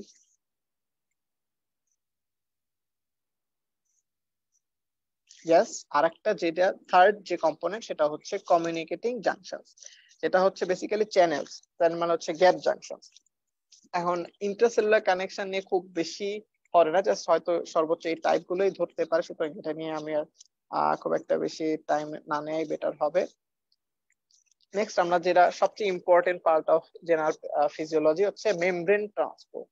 তো মেমব্রেন ট্রান্সপোর্টের সবার আগে ডেফিনিশন অবশ্যই ধরবে, মানে এটাই কনভেনশনাল নিয়ম। তো এটা যখন ডেফিনিশন বলা হয়, it's a biophysiochemical phenomenon by which different substances are transported through the membrane from inside to outside the cell and vice versa. তো বায়োফিজিওকেমিক্যাল ফেনোমেনন, ফেনোমেনন মানে হচ্ছে এটা ঘটনা যদি আমরা বাংলায় বলি। তো এটার মধ্যে আমার biology related, physiological things related and chemical things related, এই তিনটা একসাথে মিলেই ঘটনাটাকে কি বলে, ঘটনাটাকে ইমপ্লিমেন্ট করে এবং এই ঘটনার মাধ্যমে বেসিক্যালি আমার ডিফারেন্ট সাবস্টেন্সের ট্রান্সপোর্ট হয় from inside two outside or vice versa. এটাই হচ্ছে মেমব্রেন ট্রান্সপোর্ট। তো মেমব্রেন ট্রান্সপোর্ট আমরা কিভাবে হিসাব করব? মেমব্রেন ট্রান্সপোর্টের অবশ্যই আমরা হিসাব করব টাইপ দুই ভাবে, একটা হচ্ছে ফর ম্যাক্রোমলিকিউলস এন্ড ফর মাইক্রোমলিকিউলস। প্রথমে যদি আমরা ট্রান্সপোর্ট থিওরি ফর মাইক্রোমলিকিউলস বলি, সেক্ষেত্রে আমার প্রথম মোটা দাগে একদম দুইটা টাইপ থাকে, একটা হচ্ছে অ্যাক্টিভ ট্রান্সপোর্ট, সেকেন্ডলি হচ্ছে প্যাসিভ ট্রান্সপোর্ট। সবার আগে বলবি অ্যাক্টিভ মানে হচ্ছে আমার এনার্জি দরকার, প্যাসিভ মানে হচ্ছে আমার ট্রান্সপোর্টের জন্য এনার্জি দরকার নেই। তো অ্যাক্টিভ যখন আমরা বলি, তো অ্যাক্টিভের মধ্যেও দুই ধরনের আছে, একটা হচ্ছে প্রাইমারি অ্যাক্টিভ আর একটা হচ্ছে সেকেন্ডারি অ্যাক্টিভ সাবস্টেন্স। তো আমরা প্রাইমারি কেন বলি আর সেকেন্ডারি কেন বলি? অ্যাক্টিভ সাবস্টেন্সে আমরা আগে অ্যাক্টিভ ট্রান্সপোর্ট আমরা আগে বলেছি এনার্জি দরকার। এখন এনার্জিটা দুই ভাবে দরকার হতে পারে। এক, প্রাইমারি অ্যাক্টিভ, যেটা প্রাইমারি অ্যাক্টিভ হচ্ছে সরাসরি এটিপি এর থেকে যে এনার্জিটা পাওয়া যায় ওই এনার্জি এর এক্সপেন্ডিচারের মাধ্যমে মেমব্রেন ট্রান্সপোর্ট হয়। আর সেকেন্ডারি অ্যাক্টিভ যেটা হয়, সেকেন্ডারি অ্যাক্টিভটা হচ্ছে বা প্রাইমারি অ্যাক্টিভ ট্রান্সপোর্টের উপর ডিপেন্ডেন্ট। কিভাবে? প্রাইমারি অ্যাক্টিভ থেকে আমার কি হয়, আমার মেমব্রেন থেকে কিছু আয়ন ট্রান্সপোর্ট হয়। এখন যদি এই আয়ন ট্রান্সপোর্টের কারণে একটা আয়নিক গ্রেডিয়েন্ট তৈরি হয় না, এই আয়নিক গ্রেডিয়েন্টটাই কিন্তু একটা সেকেন্ডারি এনার্জি হিসেবে কাজ করে অলওয়েজ। আমরা জানি ডিফিউজ কোথা থেকে, হাই কনসেন্ট্রেশন থেকে লোয়ার কনসেন্ট্রেশন। তো এই গ্রেডিয়েন্ট থাকার কারণেও সেম ওয়েতে আমার একটা সেকেন্ডারি এনার্জি তৈরি হয়, সেকেন্ডারি একটা পুশ তৈরি হয়। এই পুশটাই হচ্ছে আমার সেকেন্ডারি অ্যাক্টিভ ট্রান্সপোর্টটাকে ইমপ্লিমেন্ট করে। তো প্রাইমারি অ্যাক্টিভ আমার ডিরেক্ট এনার্জি থেকে হচ্ছে, এবং সেকেন্ডারি অ্যাক্টিভ ট্রান্সপোর্টটা আমার প্রাইমারি অ্যাক্টিভ ট্রান্সপোর্ট থেকে যে এনার্জিটা তৈরি হচ্ছে ওটা থেকে কাজ করতেছে, that's why it is secondary. এবার সেকেন্ডারি প্রাইমারির ক্ষেত্রে যদি এক্সাম্পল বলা হয়, as simple as that, sodium potassium pump, calcium pump, hydrogen pump, এই তিনটা পাম্প হচ্ছে প্রাইমারি, তারা সরাসরি এনার্জি এক্সপেন্ড করে। আর সেকেন্ডারি অ্যাক্টিভ ট্রান্সপোর্ট যেটা, সেটা হচ্ছে দুই ধরনের, একটা কো ট্রান্সপোর্ট মানে একই দিকে মুভমেন্ট, আর কাউন্টার ট্রান্সপোর্ট মানে পরস্পর দুই দিকে মুভমেন্ট, একটা ওয়ান ওয়ে রোড, একটা টু ওয়ে রোড, সহজ হিসাব। তো কো ট্রান্সপোর্টের ক্ষেত্রে কি হয়? কো ট্রান্সপোর্টের ক্ষেত্রে যেমন সোডিয়ামের সাথে অ্যামিনো অ্যাসিড, সোডিয়ামের সাথে গ্লুকোজ, এটা হচ্ছে কো ট্রান্সপোর্ট। আবার কাউন্টার ট্রান্সপোর্টের ক্ষেত্রে দুইটা আয়ন অফ সেম আয়নিক যদি হয়, দুইটা আয়নের চার্জ যদি সেম হয়, সেক্ষেত্রে তারা হচ্ছে পরস্পর বিপরীত দিকে। যেমন সোডিয়াম ক্যালসিয়ামের চার্জ হচ্ছে পজিটিভ, অ্যামাউন্টে যাচ্ছি না, একটা ওয়ান একটা টু সেই অ্যামাউন্টে যাচ্ছি না, বাট দুইটার টাইপই হচ্ছে পজিটিভ টাইপ, সুতরাং তারা কাউন্টার ট্রান্সপোর্ট হবে, একটা সেলের ভিতরে যাবে তাহলে আরেকটা বের হবে, এই একটা। আর কাউন্টার ট্রান্সপোর্ট আরেকটা এক্সাম্পল হতে পারে যদি আমার সেল নিউট্রালিটি মেনটেন করার ক্ষেত্রে, যেমন সোডিয়াম হাইড্রোজেন কাউন্টার ট্রান্সপোর্ট, আচ্ছা আচ্ছা ওইটা না বলি, সোডিয়াম হাইড্রোজেন কাউন্টার ট্রান্সপোর্ট এবং সোডিয়াম ক্যালসিয়াম কাউন্টার ট্রান্সপোর্ট, এই দুইটা মনে রাখলেই দ্যাট উইল বি এনাফ। আর ওই পজিটিভ নেগেটিভ যে বিষয়টা, ওইটা হচ্ছে অনেক সময় কো ট্রান্সপোর্টের ক্ষেত্রে হয়ে থাকে, যেমন কি বলবো, সোডিয়াম উইথ ক্লোরিন অনেক সময় ভিতরে ইনপুট হয়, ইন দ্যাট কেস ওটাও একটা কো ট্রান্সপোর্টের এক্সাম্পল, ওদিকে না যাই। এবার প্যাসিভ ট্রান্সপোর্টের ক্ষেত্রে বলেছি, তো প্যাসিভ ট্রান্সপোর্ট আমাদের ওই ধরনের এটিপি রিলেটেড এনার্জির কোনো সম্পর্ক নেই, দ্যাটস ওয়াই ইটস প্যাসিভ। এবং এটা দুই ধরনের, অসমোসিস এন্ড হচ্ছে ডিফিউশন। তো ডিফিউশনে আবার দুই রকম, একটা হচ্ছে সিম্পল ডিফিউশন, ফ্যাসিলিটেট। এখন তাহলে ডিফিউশনকে কেন দুই ভাগ করলো? ডিফিউশনকে কেন দুই ভাগ করলো? এটাতে হচ্ছে তোমার, আমরা সেল কি জানি, সেলে হচ্ছে আমার সেলের বা আউটার স্ট্রাকচার লিপিড থেকে তৈরি। এখন আগেই বলেছি যে কিছু সাবস্টেন্স লিপিড সলিবল, কিছু সাবস্টেন্স লিপিড ইনসলিবল। এখন যেগুলো lipid soluble that will diffuse easily, যেহেতু ইজিলি ডিফিউজ করবে, সেলের ভিতরে বাইরে ইজিলি বের হতে পারবে, সুতরাং এটা হচ্ছে সিম্পল ডিফিউশন। আর যেগুলো লিপিড ইনসলিবল তাদের জন্য একটা ক্যারিয়ার লাগবে, একটা ট্রান্সপোর্টার লাগবে, otherwise they will not diffuse. সুতরাং এই যাদের ক্ষেত্রে ক্যারিয়ারটা লাগবে এবং তাদের ক্ষেত্রে যদি ডিফিউশন প্রসেসে তাদের ট্রান্সপোর্টটা হয়, in that case that will be facilitated diffusion. Okay, এবার তাহলে ম্যাক্রোমলিকিউলের ট্রান্সপোর্ট মেকানিজমে যাই, খুবই ইজি। যেমন একটা হচ্ছে এক্সোসাইটোসিস, একটা হচ্ছে এন্ডোসাইটোসিস। এক্সোসাইটোসিস সেল থেকে বের করে দেওয়া, এন্ডোসাইটোসিস হচ্ছে সেলের ভিতরে নেওয়া। মানে এন্ডোসাইটোসিসে আবার দুইটা প্রসেস থাকে, একটা হচ্ছে পিনোসাইটোসিস, একটা ফ্যাগোসাইটোসিস। পিনোসাইটোসিস হচ্ছে এগুলো বেসিক্যালি সলিউশন ফর্মে থাকে, যেমন প্রোটিন, ভিটামিন, এগুলো basically solution, that is liquid or semi liquid ফর্মে থাকে। সুতরাং এগুলো যখন আমরা এন্ডোসাইটোসিস করি তখন এটাকে পিনোসাইটোসিস, অন আদার নেই এটাকে বলা হয় সেল ড্রিঙ্কিং। আর ফ্যাগোসাইটোসিস হচ্ছে বেসিক্যালি আমার সেলুলার অর কি বলে, মানে নন, যেগুলো হচ্ছে সলিউশন ফর্মে থাকে না, এই ফর্ম গুলোকে ইনজেস্ট করে, যেমন হচ্ছে ব্যাকটেরিয়া, ডেড সেলস, টিস্যুর হচ্ছে ধ্বংসাবশেষ, এগুলোই হচ্ছে বেসিক্যালি আমার ফ্যাগোসাইটোসিসের পার্ট। ওকে, তো অ্যাক্টিভ ট্রান্সপোর্ট নিয়ে আমরা অনেক কিছু বলে ফেলছি, এখন শুধু আমি বলে যাব যে ডেফিনিশনটা এখানে বলে দিচ্ছে। তো ডেফিনিশনটা আমি একবার ডেসক্রাইব করি, যে the movement of substance across the cell membrane against chemical gradient। আচ্ছা, এটা বলে নাই যে এনার্জি দরকার হয়, বাট এনার্জি কেন দরকার হয়? এনার্জি কেন দরকার হয়? কারণ হচ্ছে আমরা এগেইনস্ট দ্য কেমিক্যাল গ্রেডিয়েন্টে যাচ্ছি। তুমি চিন্তা করো, যখন আমরা সিঁড়ি থেকে উপরের দিকে উঠতেছি, তখন কি আমরা এগেইনস্ট গ্র্যাভিটেশনাল পুলের এগেইনস্টে চলতেছি, তো আমাদের এনার্জিটা বেশি খরচ হচ্ছে। দ্যাটস ওয়াই আমরা যখন উঠতে উঠতে 5 তলা 6 তলা যাই, আমরা অনেক বেশি হাঁপায় যাই। বাট আমরা যখন নিচে নামি, আমরা কিন্তু 10 তলা থেকে নামলেও অতটা টায়ার্ড হব না ইন কম্পারিজন টু দ্যাট, কারণ আমরা গ্র্যাভিটেশনাল পুলের দিকেই যাচ্ছি। একইভাবে যেহেতু আমরা গ্রেডিয়েন্টের এগেইনস্টে যাচ্ছি, তো I will need an extra bit of energy. তো এই এনার্জি থাকার কারণে এটাকে বলা হয় অ্যাক্টিভ ট্রান্সপোর্ট। এই যে বলা হয়েছে যে against chemical or electrical gradient with the active expenditure of energy by the help of carrier proteins is called active transport. By the help of, কারণ হচ্ছে আমার against the gradient lipid insoluble substance এর ক্ষেত্রে দরকার পড়তেছে, সেজন্য career protein দরকার, against the gradient যাচ্ছে তাই এনার্জি দরকার। শেষ। এবার ক্যারেক্টারিস্টিক যদি বলি, এই ডেফিনিশন থেকে অনেকগুলো ক্যারেক্টারিস্টিক ডেরাইভ করা যায়, যেমন হচ্ছে transport occurs against chemical electrical gradient, membrane must be present, অবশ্যই মেমব্রেন ট্রান্সপোর্টে মেমব্রেন না থাকলে তো হবেই না। আর এনার্জি দরকার হবে, ক্যারিয়ার প্রোটিন অবশ্যই দরকার, যেহেতু আমার কি বলে এগেইনস্ট গ্রেডিয়েন্টে এবং লিপিড ইনসলিবল সাবস্টেন্সের ক্ষেত্রে হচ্ছে, সুতরাং অবশ্যই ক্যারিয়ার প্রোটিন লাগবে। এখন ক্যারিয়ার প্রোটিনটা অনেক সময় স্যাচুরেটেড। এখন ধরো একটা ক্যারিয়ার প্রোটিন এট এ টাইম 3টা সোডিয়াম হচ্ছে অ্যাকুমুলেট করতে পারে বা অ্যাকোমোডেট করতে পারে।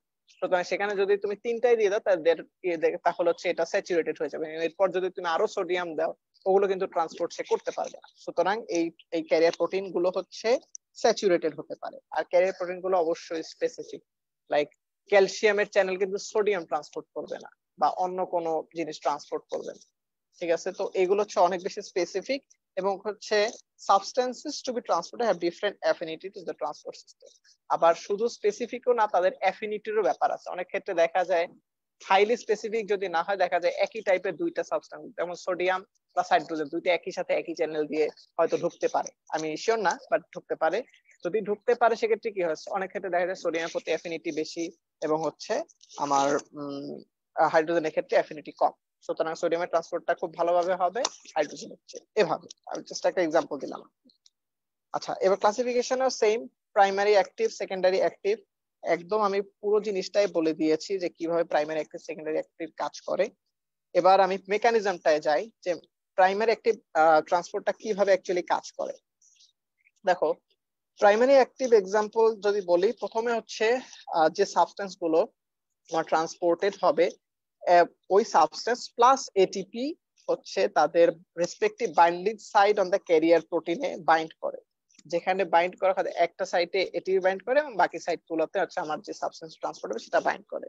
বাইন্ড করার পর কি হয়, আমার এটিপি ওইখানে যে এনজাইম থাকে এটিপেজ এনজাইম, এই এটিপেজ এনজাইমটা হচ্ছে আমার এটিপি কে ভেঙে এটিপি ইনঅর্গানিক ফসফেট এই দুইটা তৈরি করে, এট দ্য সেম টাইম এনার্জি তৈরি করে। এই যে ফসফেটটা তৈরি হলো ওই এনার্জি থেকে এই ক্যারিয়ার প্রোটিনটা ফসফোরাইলেশন হয়। ফসফেট হচ্ছে phosphorylation site of the carrier protein, that is ওই সাইটে বাইন্ড করে প্রোটিনটাকে ফসফোরাইলেশন করে। প্রোটিন ফসফোরাইলেশন করলে তার কিছু কনফরমেশনাল চেঞ্জ হয়, মেকানিক্যাল কিছু চেঞ্জ হয়। এই মেকানিক্যাল চেঞ্জের কারণে আলটিমেটলি আমার সাবস্টেন্স গুলো আইদার ইনফ্লাক্স অর ইফ্লাক্স হয়। This is same mechanism for primary active transport. আর সেকেন্ডারি অ্যাক্টিভ ট্রান্সপোর্টের কথা যদি বলি,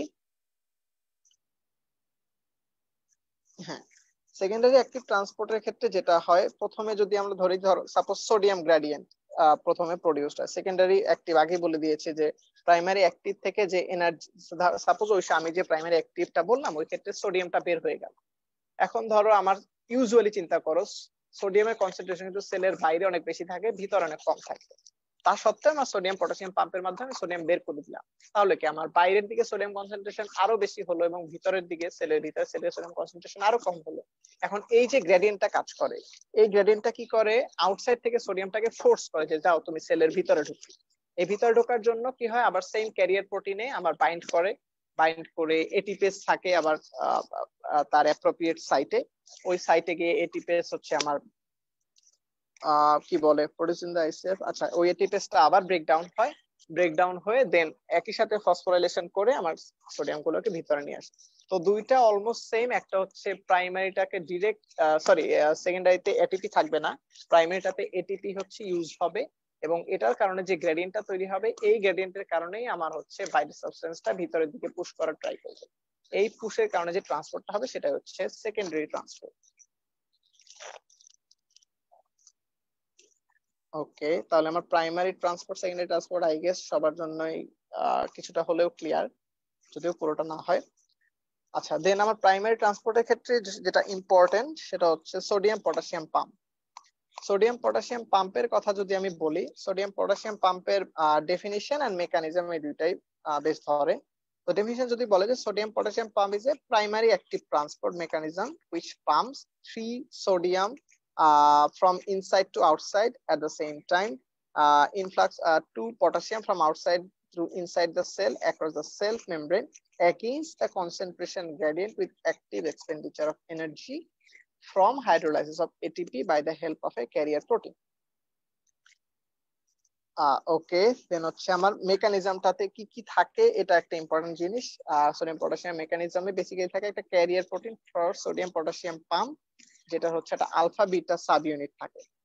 আলফা বিটা সাব ইউনিট থাকে ফর সোডিয়াম পটাশিয়াম পাম্পের carrier protein. And then inner পোর্শনে থাকে আলফা সাব ইউনিট, যেটা হচ্ছে তিনটা binding site for sodium and one binding site for the ATP and one site for the phosphorylation. and outer portion যে alpha সাবমিটটা থাকে, sub ইউনিটটা থাকে, সেটা হচ্ছে আমার দুইটা এবং দুইটা হচ্ছে ফর পটাশিয়াম। তো এট দ্য সেম টাইম আমার সেলের ইনসাইডে সোডিয়াম পটাশিয়াম এটিপি তাদের রেসপেক্টিভ সাইটে বাইন্ড করবে। বাইন্ড করার পর একই নিয়মে আমার এটিপি ব্রেকডাউন হবে, এটিপি ব্রেকডাউন হয়ে দেন হচ্ছে ফসফোরাইলেশন হবে, ফসফোরাইলেশন হয়ে তিনটা সোডিয়াম বের হয়ে যাবে কনফরমেশনাল চেঞ্জের কারণে। এট দ্য সেম টাইম আউটসাইডে যেমন দুইটা পটাশিয়াম বাইন্ড করা ছিল সেগুলো ভিতরের দিকে চলে আসবে। এভাবে বেসিক্যালি সোডিয়াম পটাশিয়াম কাজ করে।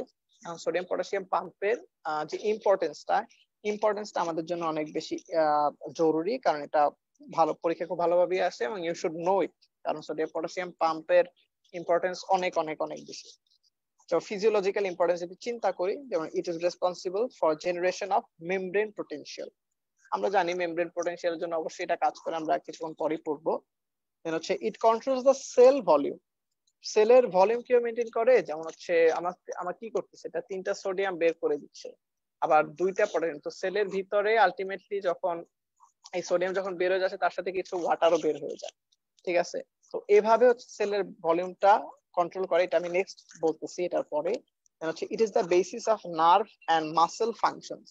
নার্ভ এন্ড মাসেল ফাংশনের জন্য সোডিয়াম পটাশিয়াম পাম্প অবশ্যই থাকতে হবে, লাগেই। এটা বেসিক্যালি নার্ভাস সিস্টেমে পড়াটাই বেটার, এখানে না পড়ে। আর নেক্সট হচ্ছে provides energy for secondary active transport. এই যেটা বললাম যে secondary active transport is dependent on the primary active transport energy. যে গ্রেডিয়েন্টটা তৈরি হয় সে কারণে সেকেন্ডারি অ্যাক্টিভ ট্রান্সপোর্ট হয়।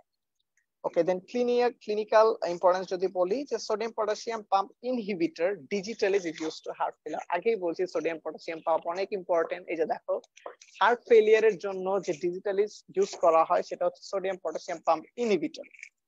সেমলি dopamine in the kidney inhibits the sodium potassium pump by phosphorylating it, then causing a natriuresis. Sodium potassium pump টাকে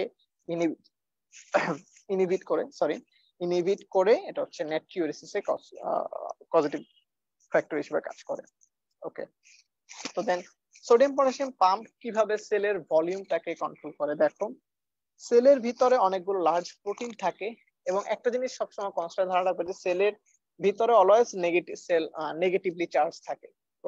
sell মেমব্রেনেও negative charge থাকে এবং সেলের ভিতরেও অনেক বেশি নেগেটিভ চার্জ থাকে, সেলুলার নেগেটিভিটি অ্যাকচুয়ালি। তো এই অর্গানিক মলিকিউলস এবং যে প্রোটিনস গুলো থাকে এগুলো হচ্ছে সেলের ভিতরে থাকে এবং খুব ইজিলি বের হতে পারে না, যেহেতু সেল মেমব্রেনটাই নেগেটিভ, সুতরাং এরা সেলের ভিতরেই থাকে, বের হতে পারে না। সুতরাং most of the substances are negatively charged and they attract positive ions. যেহেতু আমার এটা নেগেটিভলি চার্জ, এগুলো হচ্ছে আমার পজিটিভলি চার্জ, যেমন সোডিয়াম পটাশিয়াম ক্যালসিয়াম, এগুলোকে অ্যাট্রাক্ট করবে। যদি অ্যাট্রাক্ট করে তাহলে কি হয়, আমার সেলের ভিতরে যদি ইজিলি ঢুকতে পারতো তাহলে আমার সেলের ভলিউমটা একসময় আনকন্ট্রোলেবল হয়ে যেত এবং cell ultimately will swell and burst, cellular burst হতো। তো আইসিএফ ভলিউম বেড়ে যেত, সেলুলার বার্স্ট হতো। এই জিনিসটা কন্ট্রোল করার জন্যই কিন্তু দেখো আমার যাতে এক্সেসিভ না হয়, এই জন্য সোডিয়াম পটাশিয়াম 3টা সোডিয়াম বের করে দিচ্ছে, অন দ্য কন্ট্রারি 2টা পটাশিয়াম সে ইনপুট নিচ্ছে।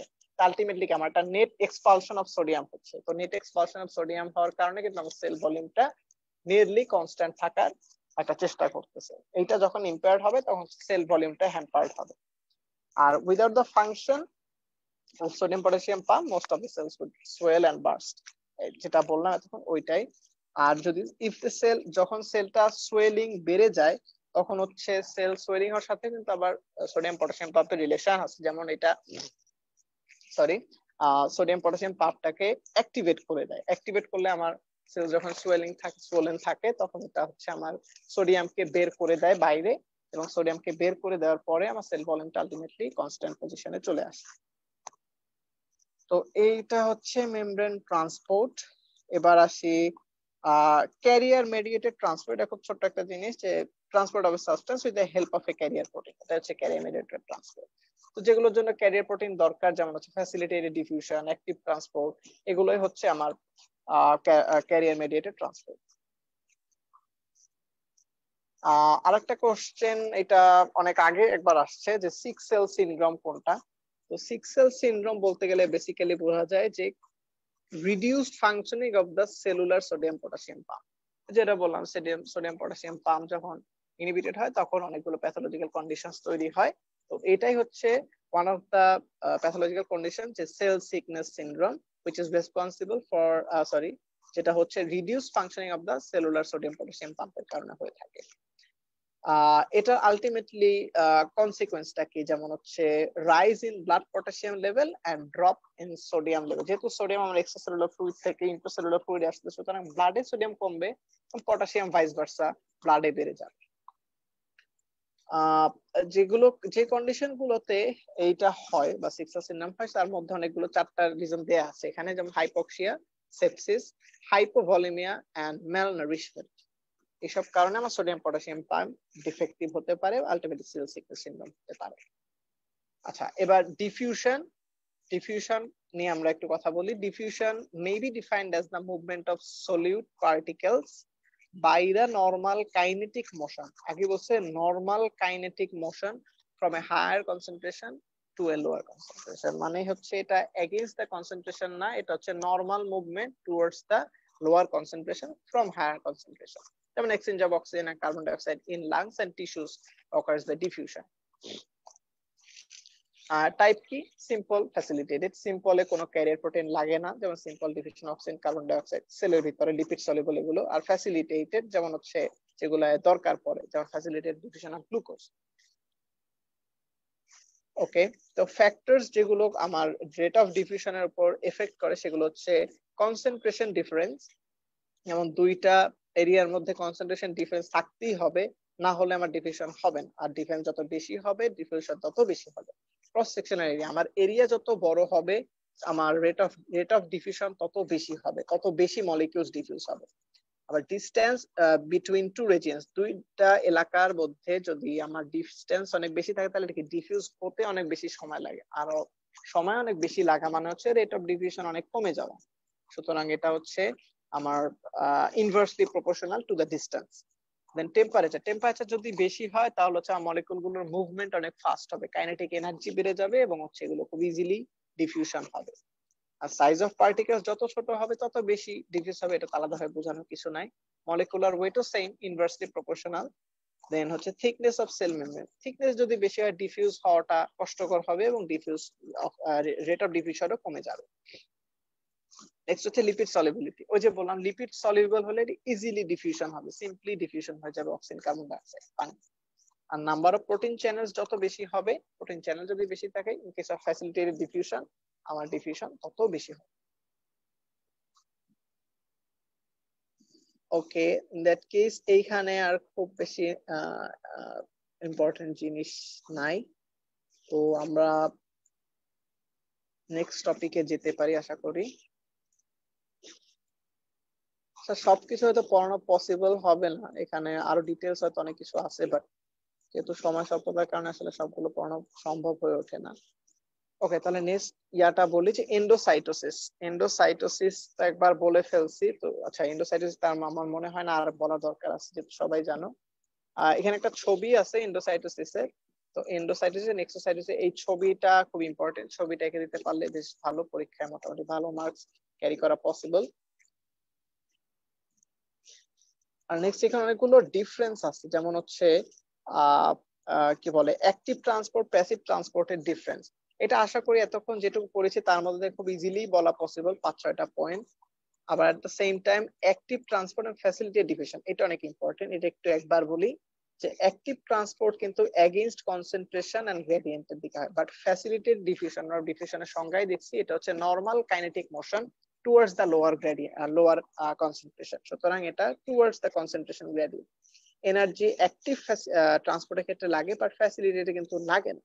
প্রেজেন্স অফ মেমব্রেন অ্যাক্টিভেও দরকার, আর ফ্যাসিলিটির ক্ষেত্রে অনেক সময় থাকে বা থাকে না, আমরা ম্যাক্সিমাম ক্ষেত্রেই থাকে অ্যাকচুয়ালি।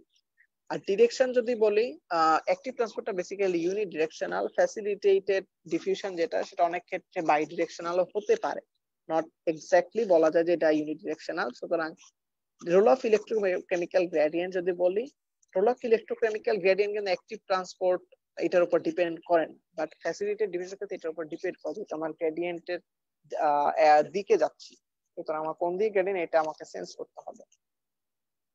ওকে, আর primary active transport, secondary active transport, এটা আমরা খুব ভালো মতোই বলেছি, আশা করি দরকার পড়বে না নতুন করে।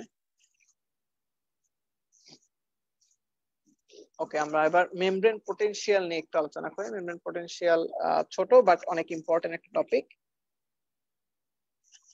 হোয়াট ইজ মেমব্রেন পোটেনশিয়াল, এটা যদি আস্ক করা হয় আমরা গাইডলাইনের ডেফিনিশনটা খুব ইজিলি বলে দিব যে electrical potential difference, electrical potential difference across the membrane, মানে মেমব্রেনের এপাশ ওপাশ এই দুই সাইডে যে ইলেকট্রিক্যাল পোটেনশিয়াল গ্রেডিয়েন্ট থাকে, এই ডিফারেন্স থাকে, এটা হচ্ছে মেমব্রেন পোটেনশিয়াল।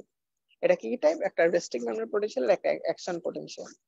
এবার এই আমার মেমব্রেন পোটেনশিয়াল ইম্পর্টেন্সটা কি, হিউজ ইম্পর্টেন্স। আমার এই ইম্পর্টেন্স গুলো অবশ্যই জানতে হবে, এটা খুবই ইম্পর্টেন্ট একটা question for viva and written always. যেমন first conduction and propagation of nerve impulse, আমার নার্ভ ইম্পালসের জন্য অবশ্যই মেমব্রেন পোটেনশিয়াল ফ্যাক্টর থাকবে, যেহেতু ইলেকট্রিক্যাল ইম্পালস যাচ্ছে, নার্ভ পোটেনশিয়াল আমার মেমব্রেন পোটেনশিয়াল অবশ্যই থাকতে হবে, নাহলে ডিপোলারাইজ হবে না, রিপোলারাইজ হবে না। Conduction and propagation of cardiac impulse, nerve impulse cardiac impulse same.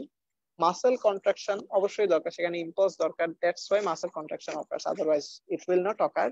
Influx and efflux of ions, secretion from glandular cells, movement of cilia অবশ্যই আমার ইম্পালসের রেসপন্সে সিলিয়ারি মুভমেন্ট হয় কোন একটা ফ্যাক্টরের না থাকলে আমার সিলিয়ার মুভমেন্ট তো দরকার নাই। দ্যাটস ওয়াই এই সিগন্যালটাও এক ধরনের মেমব্রেন পটেনশিয়ালের কারণে এসে থাকে এবং ফাংশন অফ ম্যাক্রোফেজেস। ওকে, তো আমরা ফাংশনস গুলো খুব ইজিলি একবার বলে ফেললাম। নেক্সট আমরা মুভ করব resting membrane potential. What is resting membrane potential? প্রথম শব্দটা দেখো, the constant electrical potential difference. এটা অবশ্যই কনস্ট্যান্ট থাকে, মানে নর্মাল কন্ডিশনে যে মেমব্রেন পটেনশিয়াল থাকে without any changes, the constant electrical potential difference across the cell membrane with the inside negative relative to the outside of the cell at rest is called resting membrane potential. মানে হচ্ছে যে constant ডিফারেন্সটা থাকে, যেটা হচ্ছে সেলের ভিতরে negative, সেলের বাইরে পজিটিভ, এটাই হচ্ছে রেস্টিং মেমব্রেন পটেনশিয়াল। কোথায় থাকে? এটা অলমোস্ট সব ধরনের সেলেই থাকে, সব সেলেই থাকে। আর কজ অফ ডেভেলপমেন্ট আমরা কজেশনটা অনেক একটু পরে পড়বো, এখানে না পড়াই বেটার।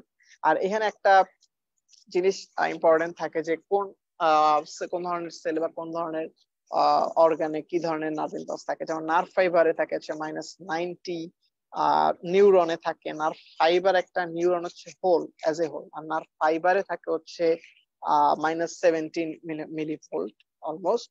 কার্ডিয়াক মাসেলে হচ্ছে -85 to 90। এরকম কয়েকটা একটু হালকা মুখস্থ রাখলে নিজের জন্য বেটার, বেসিকের জন্য অনেক। আচ্ছা, এখন আমরা দেখলাম যে সব জায়গায় কিন্তু হচ্ছে আমার রেস্টিং মেমব্রেন পটেনশিয়াল নেগেটিভ। সুতরাং এটা কেন নেগেটিভ? এটার কারণটা আমাদের এখনই বলতে হবে। আমি একটু বলতেছি, এক সেকেন্ড।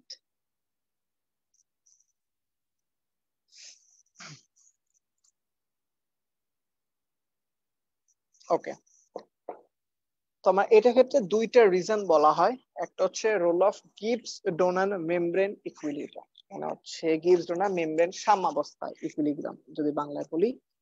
তো পটাশিয়াম আয়নস গুলো হচ্ছে ফ্রিলি পারমিয়েবল, মানে পটাশিয়ামের ইজিলি পারমিয়েবল, ইজিলি ডিফিউজ করতে পারে, ইজিলি চলে যেতে পারে, এক জায়গা থেকে আরেক জায়গায় ট্রান্সপোর্ট হতে পারে। বাট সোডিয়ামের পারমিয়েবিলিটি কিন্তু তুলনামূলক কম।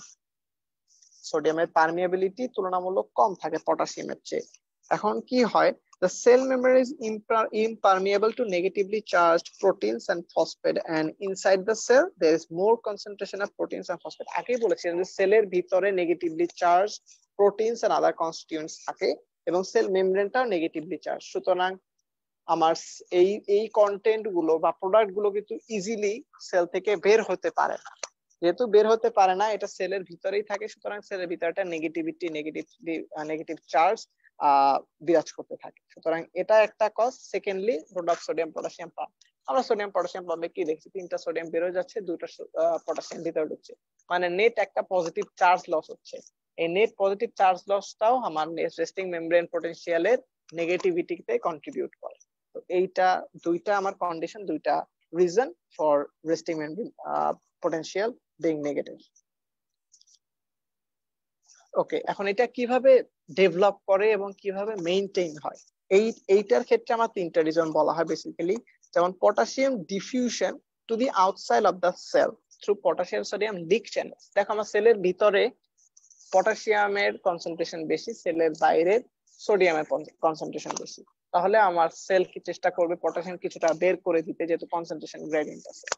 তো এই সেল যখন বের করে দেওয়া হয় পটাশিয়ামকে through potassium sodium leak channel, তখন হচ্ছে এটা আলটিমেটলি আমার একটা পজিটিভ চার্জকে বের করে দিচ্ছি। তাহলে এই একমাত্র পজিটিভ চার্জ যদি বের করে দেওয়া হয়, তাহলে আমার যে পটেনশিয়ালটা তৈরি হয় সেটা হচ্ছে -94 মিলিভোল্ট। এটার জন্য একটা ইকুয়েশনস আছে, আই গেস নার্স্ট ইকুয়েশন, ওইটা এখানে না বলাই একটু বেটার।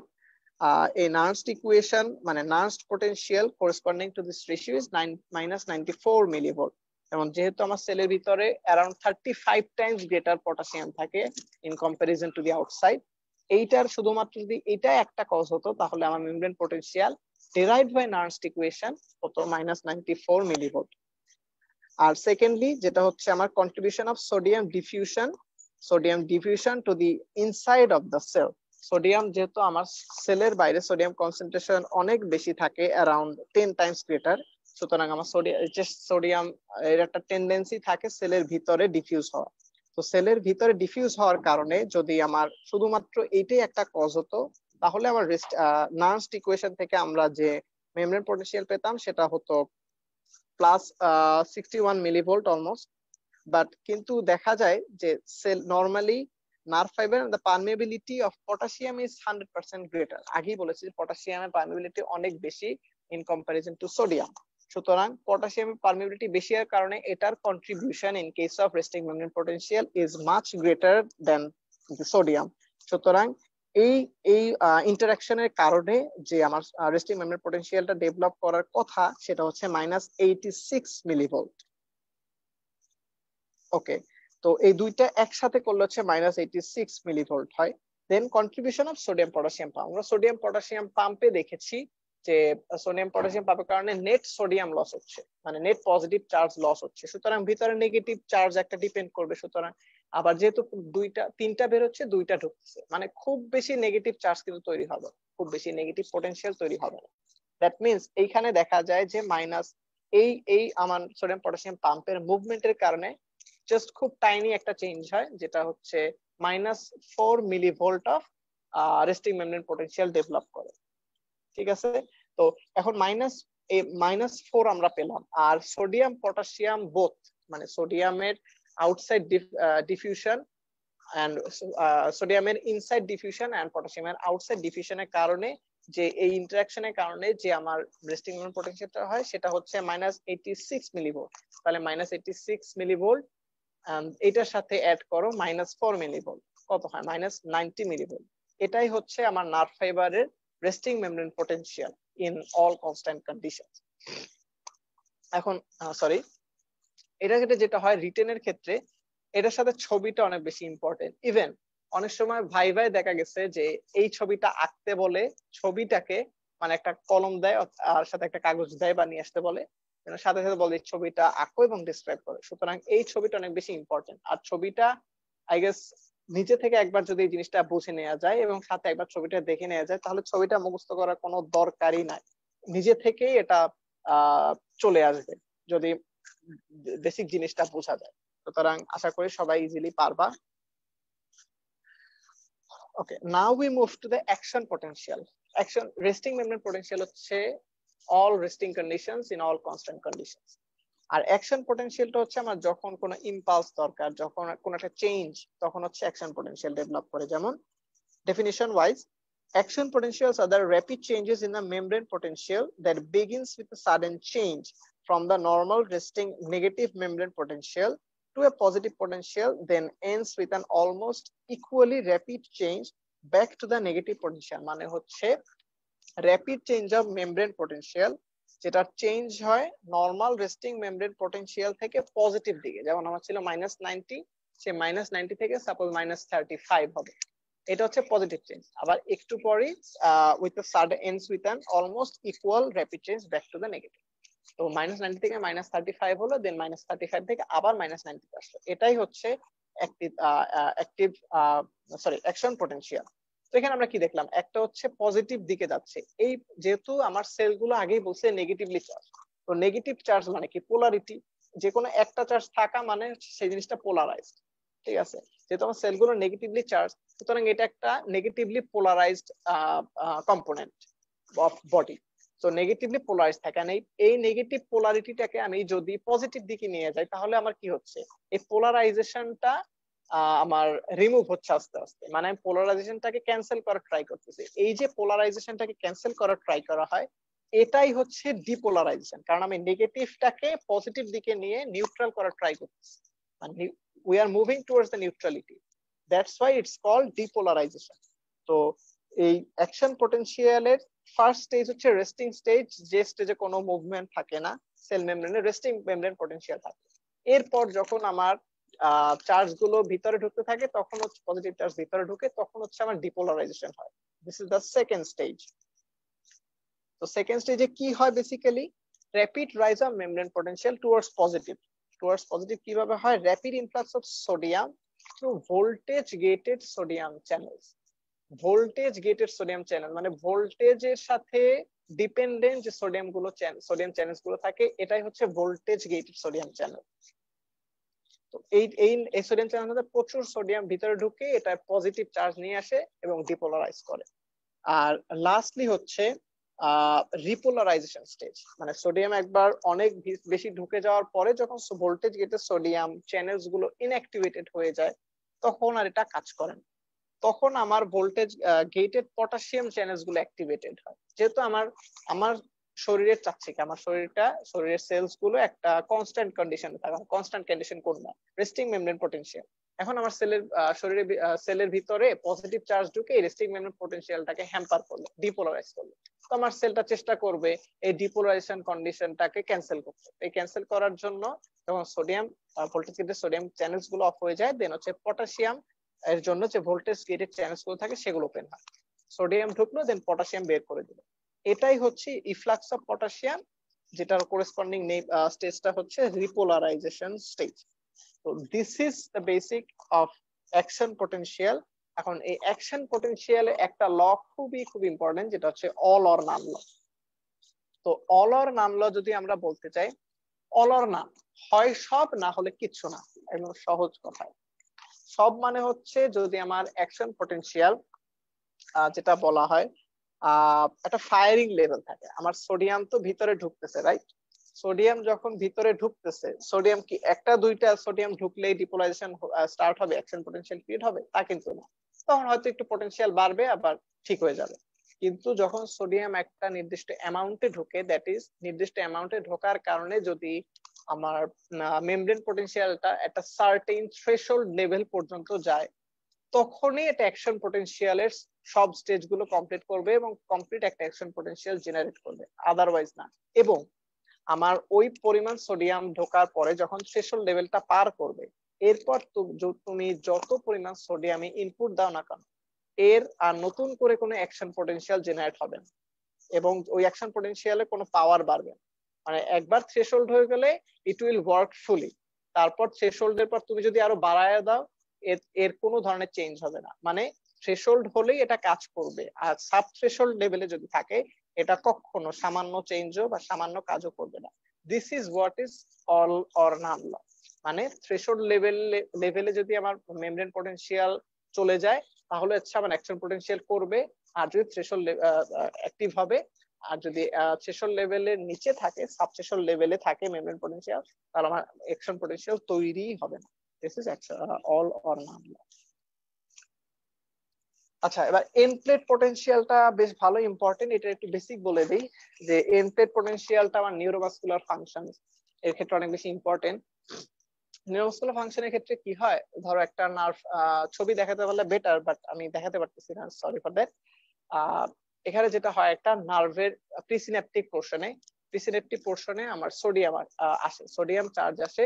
সোডিয়াম চার্জ আসার পরে ওইখানে হচ্ছে আমার সোডিয়ামের উপর ডিপেন্ডেন্ট কিছু ক্যালসিয়াম চ্যানেলস থাকে, ভোল্টেজ গেটেড ক্যালসিয়াম চ্যানেলস। এই ক্যালসিয়াম চ্যানেলস গুলো ওপেন হয়।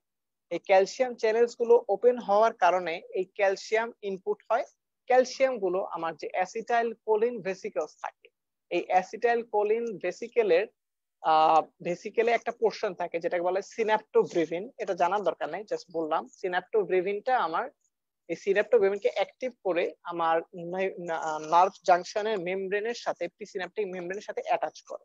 অ্যাটাচ করলে পরে এই সিন্যাপ্টোব্রেভিন আমার অ্যাসিটাইল কোলিন গুলোকে সেলের বাইরে বের করে দেয়, মানে সিন্যাপটিক জাংশনে বের করে দেয়। ভালো কথা। এই সিন্যাপটিক জাংশনে বের করে দেওয়ার পর অ্যাসিটাইল কোলিনটা পোস্ট সিন্যাপটিক মেমব্রেনে যায়।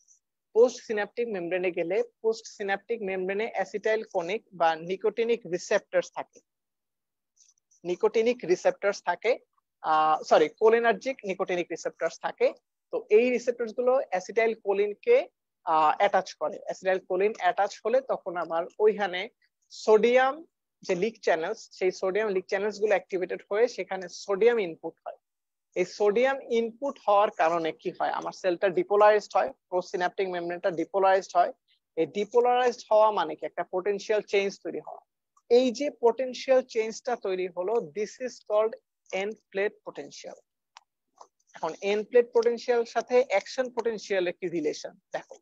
এন্ড প্লেট পটেনশিয়ালটা কিন্তু আমার জাস্ট সোডিয়াম, অল্প কিছু সোডিয়াম প্রবেশ করার কারণে আমার এন্ড প্লেট পটেনশিয়ালটা তৈরি হয়ে গেল। এখন এই এন্ড প্লেট পটেনশিয়ালটা যখন আস্তে আস্তে বাড়তে থাকবে, বাড়তে বাড়তে এটা একটা থ্রেশহোল্ড লেভেলে আসবে। এই থ্রেশহোল্ড লেভেলে আসার পরে আমার ওইখানে ভোল্টেজ গেটেড সোডিয়াম চ্যানেলস গুলো অ্যাক্টিভেটেড হবে। এতক্ষণ আমরা যেটা সোডিয়ামের কথা বলছি এটা কিন্তু ভোল্টেজ গেটেড না। ইন কেস অফ পোস্টসিন্যাপটিক এই সোডিয়াম গুলো এটা ভোল্টেজ গেটেড ছিল না, বাট এইখান থেকে যখন সোডিয়াম ঢুকছে তখন এনপ্লেট পোটেনশিয়াল তৈরি হয়েছে। এনপ্লেট পোটেনশিয়াল তৈরি হওয়ার পরে যখন endplate potential threshold level cross করে, দেন হচ্ছে আমার ভোল্টেজ গেটেড সোডিয়াম চ্যানেলস গুলো অ্যাক্টিভেটেড হয়ে সেখানে huge amount of sodium input হয়। Huge amount of sodium input হলে তখনই শুধুমাত্র অ্যাকশন পোটেনশিয়াল জেনারেট হয়। তো এইভাবে অ্যাকশন পোটেনশিয়াল একটা নার্ভ ফাইবার থেকে আরেকটা নার্ভ ফাইবারে বা একটা নার্ভ ফাইবার থেকে একটা মাসেল ফাইবারে কন্ডাক্টেড হয়। তো অ্যাকশন পোটেনশিয়াল এবং এনপ্লেট পোটেনশিয়ালের মধ্যে রিলেশনটা আশা করি সবাইকে বোঝাতে পেরেছি। ওকে, দেন হচ্ছে আমার মাসেল ফিজিওলজি, যেটা মাসেল ফিজিওলজি স্ট্রাকচারটা আমি বলবো না, কারণ এটা বলে বোঝানো আসলে একটু মুশকিল, ছবি দেখানোটা ইম্পর্টেন্ট। তার চেয়ে বরং আমি what are the steps in muscle contraction and relaxation, এতক্ষণ যেটা বললাম এইটার সাথে অনেকটাই রিলেটেড। যেমন ডিসচার্জ অফ মোটর নিউরন, মানে ওইখানে ডিসচার্জ অফ অ্যাকশন পোটেনশিয়াল আসার কারণে সোডিয়াম ঢুকলো। দেন হচ্ছে সোডিয়াম ঢোকার পরে ক্যালসিয়াম এগুলোর মাধ্যমে আমার এনপ্লেটে neurotransmitter that is acetylcholine release হবে। অ্যাসিটাইলকোলিনস হচ্ছে নিকোটিনিক অ্যাসিটাইলকোলিন বা কোলিনার্জিক রিসেপ্টরের সাথে বাইন্ড করবে। কোলিনার্জিক রিসেপ্টরের বাইন্ড করার কারণে যে দেখো বলেছিলাম যে increase sodium and potassium conductance in end plate membrane, end প্লেটে সোডিয়াম পটাশিয়াম কন্ডাক্টেন্স বাড়বে। কন্ডাক্টেন্স বাড়ার কারণে generation of end plate potential, মানে এন প্লেট পোটেনশিয়াল তৈরি হবে। দেন হচ্ছে এনপ্লেট পোটেনশিয়াল যখন হচ্ছে তোমার থ্রেশহোল্ড লেভেলে যাবে, শুধুমাত্র তখন generation of action potential in muscle fibre হবে। এবার মাসেল ফাইবারে কি ফাংশন দেখো। মাসেল ফাইবার হচ্ছে inward spread of depolarisation along tubules, মানে হচ্ছে টি টিউবুলস, যেগুলো টি টিউবুলস এর ডিপোলারাইজেশন হবে। দেন টি টিউবুলস এর ডিপোলারাইজেশনে calcium binding of release of calcium from the terminal systems of sarcoplasmic reticulum. Sarcoplasmic reticulum তখন অ্যাক্টিভেট হয়ে ক্যালসিয়াম রিলিজ হবে, এন্ড এই ক্যালসিয়াম গুলো লিক হবে, ডিফিউজড হবে to the thick and thin filaments. Thin filament মানে অ্যাক্টিন ফিলামেন্ট, থিক ফিলামেন্টস মানে হচ্ছে মায়োসিন। এখন এই myosin that is binding of calcium to troponin C uncovering myosin binding sites on actin. অ্যাক্টিনের উপর যে মায়োসিন বাইন্ডিং সাইটস থাকে, calcium গুলো ট্রপোনিন সি এর সাথে বাইন্ড করার মাধ্যমে এই সাইটটাকে ওপেন করে দেয়। দেন হচ্ছে formation of cross linkage between actin and myosin. অ্যাক্টিনের উপর বাইন্ডিং সাইটটা যদি ওপেন হয়ে যায় তখনই কেবল মায়োসিন বাইন্ড এবং অ্যাক্টিন গুলো বাইন্ড করবে। দেন আমার producing movement that is muscle contract করবে। আর রিল্যাক্সেশনের কথা যদি বলি তাহলে ক্যালসিয়াম যেহেতু বেরোছিল, ক্যালসিয়াম পাউন্ড ব্যাক হবে সার্কুলারিং রেটিকুলামে। Release of calcium from troponin, যেহেতু ক্যালসিয়াম ট্রপোনিন সি এর সাথে বাইন্ড করেছিল তখন হচ্ছে ক্যালসিয়াম ট্রপোনিন থেকে ব্যাক করবে এবং ট্রপোনিন এগেইন কভার করে ফেলবে the myosin binding site on actin. আর দেন হচ্ছে cessation of interaction between actin and myosin.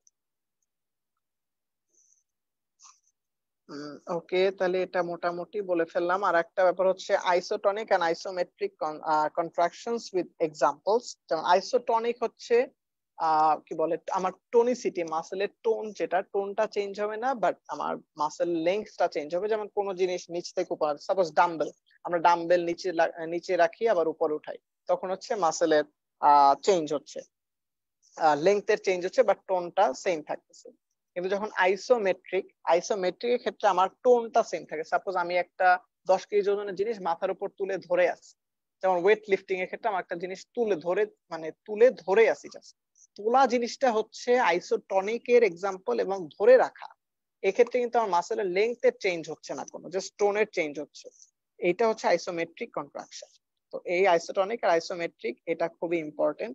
সুতরাং আমার মনে হয় আমি জেনারেল ফিজিওলজি আজকে বেশ শর্টকাটই একটু শেষ করার চেষ্টা করছি, যদি 1 ঘন্টার বেশি হয়ে গেছে, সরি ফর দ্যাট। তো আশা করি যে ইম্পর্টেন্ট টপিক গুলো ছিল কভার করতে পেরেছি। এরপর যদি কারো কোনো কনফিউশন থাকে আশা করি আমাকে জানাবেন থ্রু অ্যাক্সিস অবশ্যই। আর এখন মনে হচ্ছে হয়তো আজান দিয়ে দিয়েছে, সকলের নামাজের সময় হয়ে গিয়েছে। তো আজকের মতো ক্লাস আমার মনে হয় এখানেই শেষ করতে পারি। আশা করি সবার সাথে সামনে আরো দেখা হবে।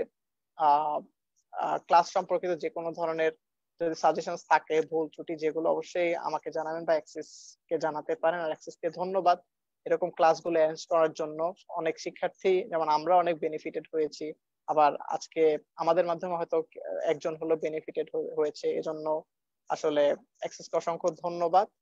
তো আমার মনে হয় আজকে আমরা এর মধ্যে শেষ করতে পারি আজকের ক্লাসটা। Good evening everyone.